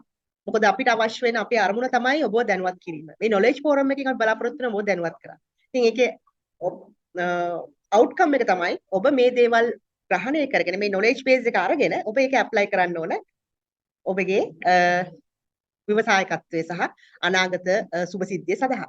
ඉතින් මේ දැනුම බෙදා දෙන්න අපි මේක රෙකෝඩින්ග්ස් ටික ඉතාමත්ම නිසියාකාරව මේක එඩිට් කරලා අපි ඔබට ලබා දෙන්නම් real life tv හරහා සහ linkedin group එකක් තියෙනවා inspire yourself කියලා. ඒක හරහා ඉතින් ඔබට බලන්න පුළුවන්. ඇත්තටම මේ කාන්තාවන්ට තරුණියන්ට රැකියාවක් නැහැ කියලා එහෙම නැත්නම් සමහරලාට ෆැමිලි කමිට්මන්ට් නිසා ෆුල් ටයිම් රැකියාවකට යන්න බැරි කෙනෙක්ට අලුතෙන් අවධානයක් යොමු කරලා හිතන්න පුළුවන් මේ වගේ ව්‍යවසායකත්වයට ගිහිල්ලා කොහොමද ජීවිතය සාර්ථක කරගන්නේ කියලා. මම හිතන්නේ ඉන්ජිනියර්ස්ලාට ප්‍රොෆෙෂනල්ස්ලාට රිනියුවබල් එනර්ජි ගැන හිතන්න පුළුවන්. රට දියුණු කරන්න ඔබ රිනියුවබල් එනර්ජි වලට මේ කොහොමද මේ ට්‍රාන්ස්ෆෝමේෂන් එක කරන්නේ? ඒ වගේ දේවල් ගැන සස්ටේනබිලිටි ඒ වගේම ඉකෝ ටුවරිසම්. ඒ වගේ opportunities ගොඩක් කතා කරා පුරාවටම මේ දා මේ real life inspire yourself knowledge forum එකේ. ඒ වගේම තමයි කොහොමද බ්‍රෑන්ඩින් මාකටිං කරන්නේ? අපේ ප්‍රොෆෙසර් නලින් අබේසේකර, ඒ වගේම අමින්ද ලක්මාල්, ජයවර්ධනපුර විශ්වවිද්‍යාලයේ, ඒ වගේම ඉන්දික අපිට එක්ක සම්බන්ධ වුණා එක්සත් රාජධානියේ ඉඳන්. ඔහු සස්ටේනබිලිටි සහ ESG ස්පෙෂලිස්ට් කෙනෙක්. ඒ වගේම තමයි අද ડોક્ટર රවි ෆර්නෑන්ඩෝ. ඒ වගේම ඉංජිනේර ප්‍රසන්න ඒ වගේම දැන් චන්දිමා සිල්වාය ව්‍යවසායිකාවක් විදිහට මේ අලුත්ම concepts ඔබට ලබා දුන්නා. කොහොමද සස්ටේනබල් විදිහට රට දියුණු කරන්නේ? කොහොමද මේ රට ව්‍යවසායකත්වයේ තුලින් ගොඩනගන්නේ? එක් නිර්මාණශීලී ආර්ථිකයේ ක්‍රියේටිව් ඉකොනොමි හදන්නේ කොහොමද කියලා. ඉතින් රියල් ලයිෆ් අපි බලාපොරොත්තු වෙගෙන ඉන්න අලුත් ප්‍රොජෙක්ට්ස් වලට සම්බන්ධ වෙන්න. ඉතින් ඔබට තියෙනවා නම් මොනවා හරි ගැටලු සහ අතරමං වෙච්ච තැනක් තියෙනවා අපිට කතා කරන්න, අපි උදව් කරනවා, අපි මෙන්ටර් කරනවා, අපි ඔබ ෆලෝ අප් කරනවා. මොකද මේ නොලෙජ් ෆෝරම් එක මෙතනින් අවසන් නැහැ. ඔබට පුළුවන් අපිත් එක්ක සම්බන්ධ වෙන්න. අපේ ඊමේල් ඇඩ්‍රස් එක තියෙනවා. ඔබට සම්බන්ධ වෙලා පුළුවන්. ඇත්තටම ඔබට මේ නොලෙජ් ෆෝරම් එකට ඇත්තටම ලින්ක්ඩින් එකේ අපිට ඔබට හොයලා ඒකට ඉන්වයිට් එකට මෙම්බර් කෙනෙක් වෙන්න සම්බන්ධ වෙන්න රික්වෙස්ට් එකක් දාන්න පුළුවන්. අපි එතකොට ඒක ඇක්සෙප්ට් කරනවා. ඒ වගේම තමයි සෑම අවුරුද්දකම මේක පවත්වන නිසා අපිත් එක්ක එකතු වෙලා ඉන්නේ. මොකද 1500කට වඩා වැඩි පිරිසක් අපිත් එක්ක සම්බන්ධ වෙලා ඉන්නවා. ඉතින් ඔවුන්ට කාර්යබහුලකම නිසා සමහරවිට ඔන්ලයින් හා ෆිසිකල් ඉන්න බැරි වුණත් පසුව ඔවුන් මේ රෙකෝඩින්ස් අපි ලබා දෙන නිසා ඔවුන් ඒවා අධ්‍යයනය කරනවා. ඉතින් ජීවිතය වෙනස් කරගන්න ඒක හෙට කියලා හිතන්න එපා. අදම ඔබ මේ වෙනස කරගන්න, අදම තීරණයක් ගන්න. මේ දැනුම තියෙනවා, මේ රිසෝසස් තියෙනවා. ඔබ හැම දෙයක්ම අලුතෙන් එනකම් බලන් ඉන්න එපා. Tamanට තියෙන දේ බලලා දැනුම ඇති කරගෙන කොහොමද මේ ව්‍යවසායකත්වය ගැන හිතන්නේ, ඒක අලුතෙන් පටන් ගන්න කොහොමද කියලා හිතලා හෙට දවසේ පුරණ කියලා ආරාධනා කරනවා රියල් ලයිෆ් ශ්‍රී ලංකා ආයතනය. ඒ වගේම අපි ඉතාමත් ස්තුතිවන්ත වෙනවා eSIPHල SLT මොබිටෙල් ආයතනය අපිට මේ ඔන්ලයින් ප්ලැට්ෆෝම් එක සඳහා අනුග්‍රහය දක්වලා ඔබට මේ දේවල් ලබා දෙනවා. ඒ වගේම තමයි අපේ විසායකත්වය ගණනාවක් අපිත් එක්ක සම්බන්ධ වෙලා තියෙනවා මේ Inspire Yourself College Forum එකට. ඔවුන්ගේ දායකත්වය අපි අගය කරනවා. ඔවුන් අපි පෙළගස්සනවා මේකේ අවසානයේදී අපේ වීඩියෝ වල ඊළඟට එන රෙකෝඩින්ස් වල. ඉතින් ඒ හැම කෙනාටම මම නම් වශයෙන් නොකියුවත් ස්තුතිවන්ත වෙනවා. ඒ වගේම අපේ ක්ලයන්ට් බේස් එකට, කෝපරේට් ක්ලයන්ට් බේස් එකට අපි ස්තුතිවන්ත වෙනවා. ඔවුන් අපිව රෙකග්නයිස් කරලා අපේ නිෂ්පාදන මිලදී ගැනීම තුළ ඒ එන ලාභය අපි යොමු කරනවා අපේ මේ වගේ සමාජීය වැඩසටහන් සඳහා, නොමිලේ මේ ලබා දෙන මේ වැඩසටහන් සඳහා. ඉතින් මම හිතන්නේ ඔබට හොඳ අත්උදව්වක් වෙයි ජීවිතේ ඉස්සරහට යන්න. ඉතින් ස්තුතිවන්ත වෙනවා හැමදෙනාටම. මොනවා හරි ගැටළු ප්‍රශ්න දෙනවා නම් අපිට ඊමේල් කරන්න. අපි ඒ අදාළ රිසෝස් පර්සන්ස්ලාට ඒවා යවන්න. ඉතින් ඔබට ප්‍රශ්න ගැටළු තියෙනවා නම් මෙතනින් එහාට අපි නෙට්වර්කින් සෙෂන් එක පටන් ගන්නවා. අපි එතකොට ඔන්ලයින් එකෙන් අයින් වෙනවා. නෙට්වර්කින් සෙෂන් එකට යනවා. ඊළඟට අපි නොලෙජ් ෂෙයා කරනවා. අපේ ප්‍රොඩක්ට්ස් තියෙනවා බලන්න පුළුවන්. ඔන්ටර්ප්‍රෙනර්ස්ලාගේ. ඉතින් අපි ආරාධනා කරනවා ලබන අවුරුද්දෙත් අපිත් එක්ක සම්බන්ධ වෙලා ඉන්න. සහ මේ දිගටම කාලවකවානුව තුළ අපේ තියෙන වැඩසටහන් සඳහා රියල් ලයිෆ් ශ්‍රී ලංකා සහ රියල් ලයිෆ් TV YouTube නාලිකා හරහා අපි සමග සම්බන්ධ වෙලා ඉන්න. ඒ වගේම අපි Facebook පිටුව තියෙනවා රියල් ලයිෆ් SL, Instagram පිටුව තියෙනවා. ඉතින් සම්බන්ධ වෙන්න. ඉතින් අපි ඔබට සුබ අනාගතයක් ප්‍රාර්ථනා කරනවා. රියල් ලයිෆ් ශ්‍රී ලංකා Inspire Yourself 2023 සමාප්තියයි මේ. අපේ අරමුණ Startup ශ්‍රී ලංකා 2030. ඉතින් ඔබ සැමට ආයුබෝවන්. අපි ඔබ හැම දෙනාටම සුබ පතනවා. ස්තුතියි.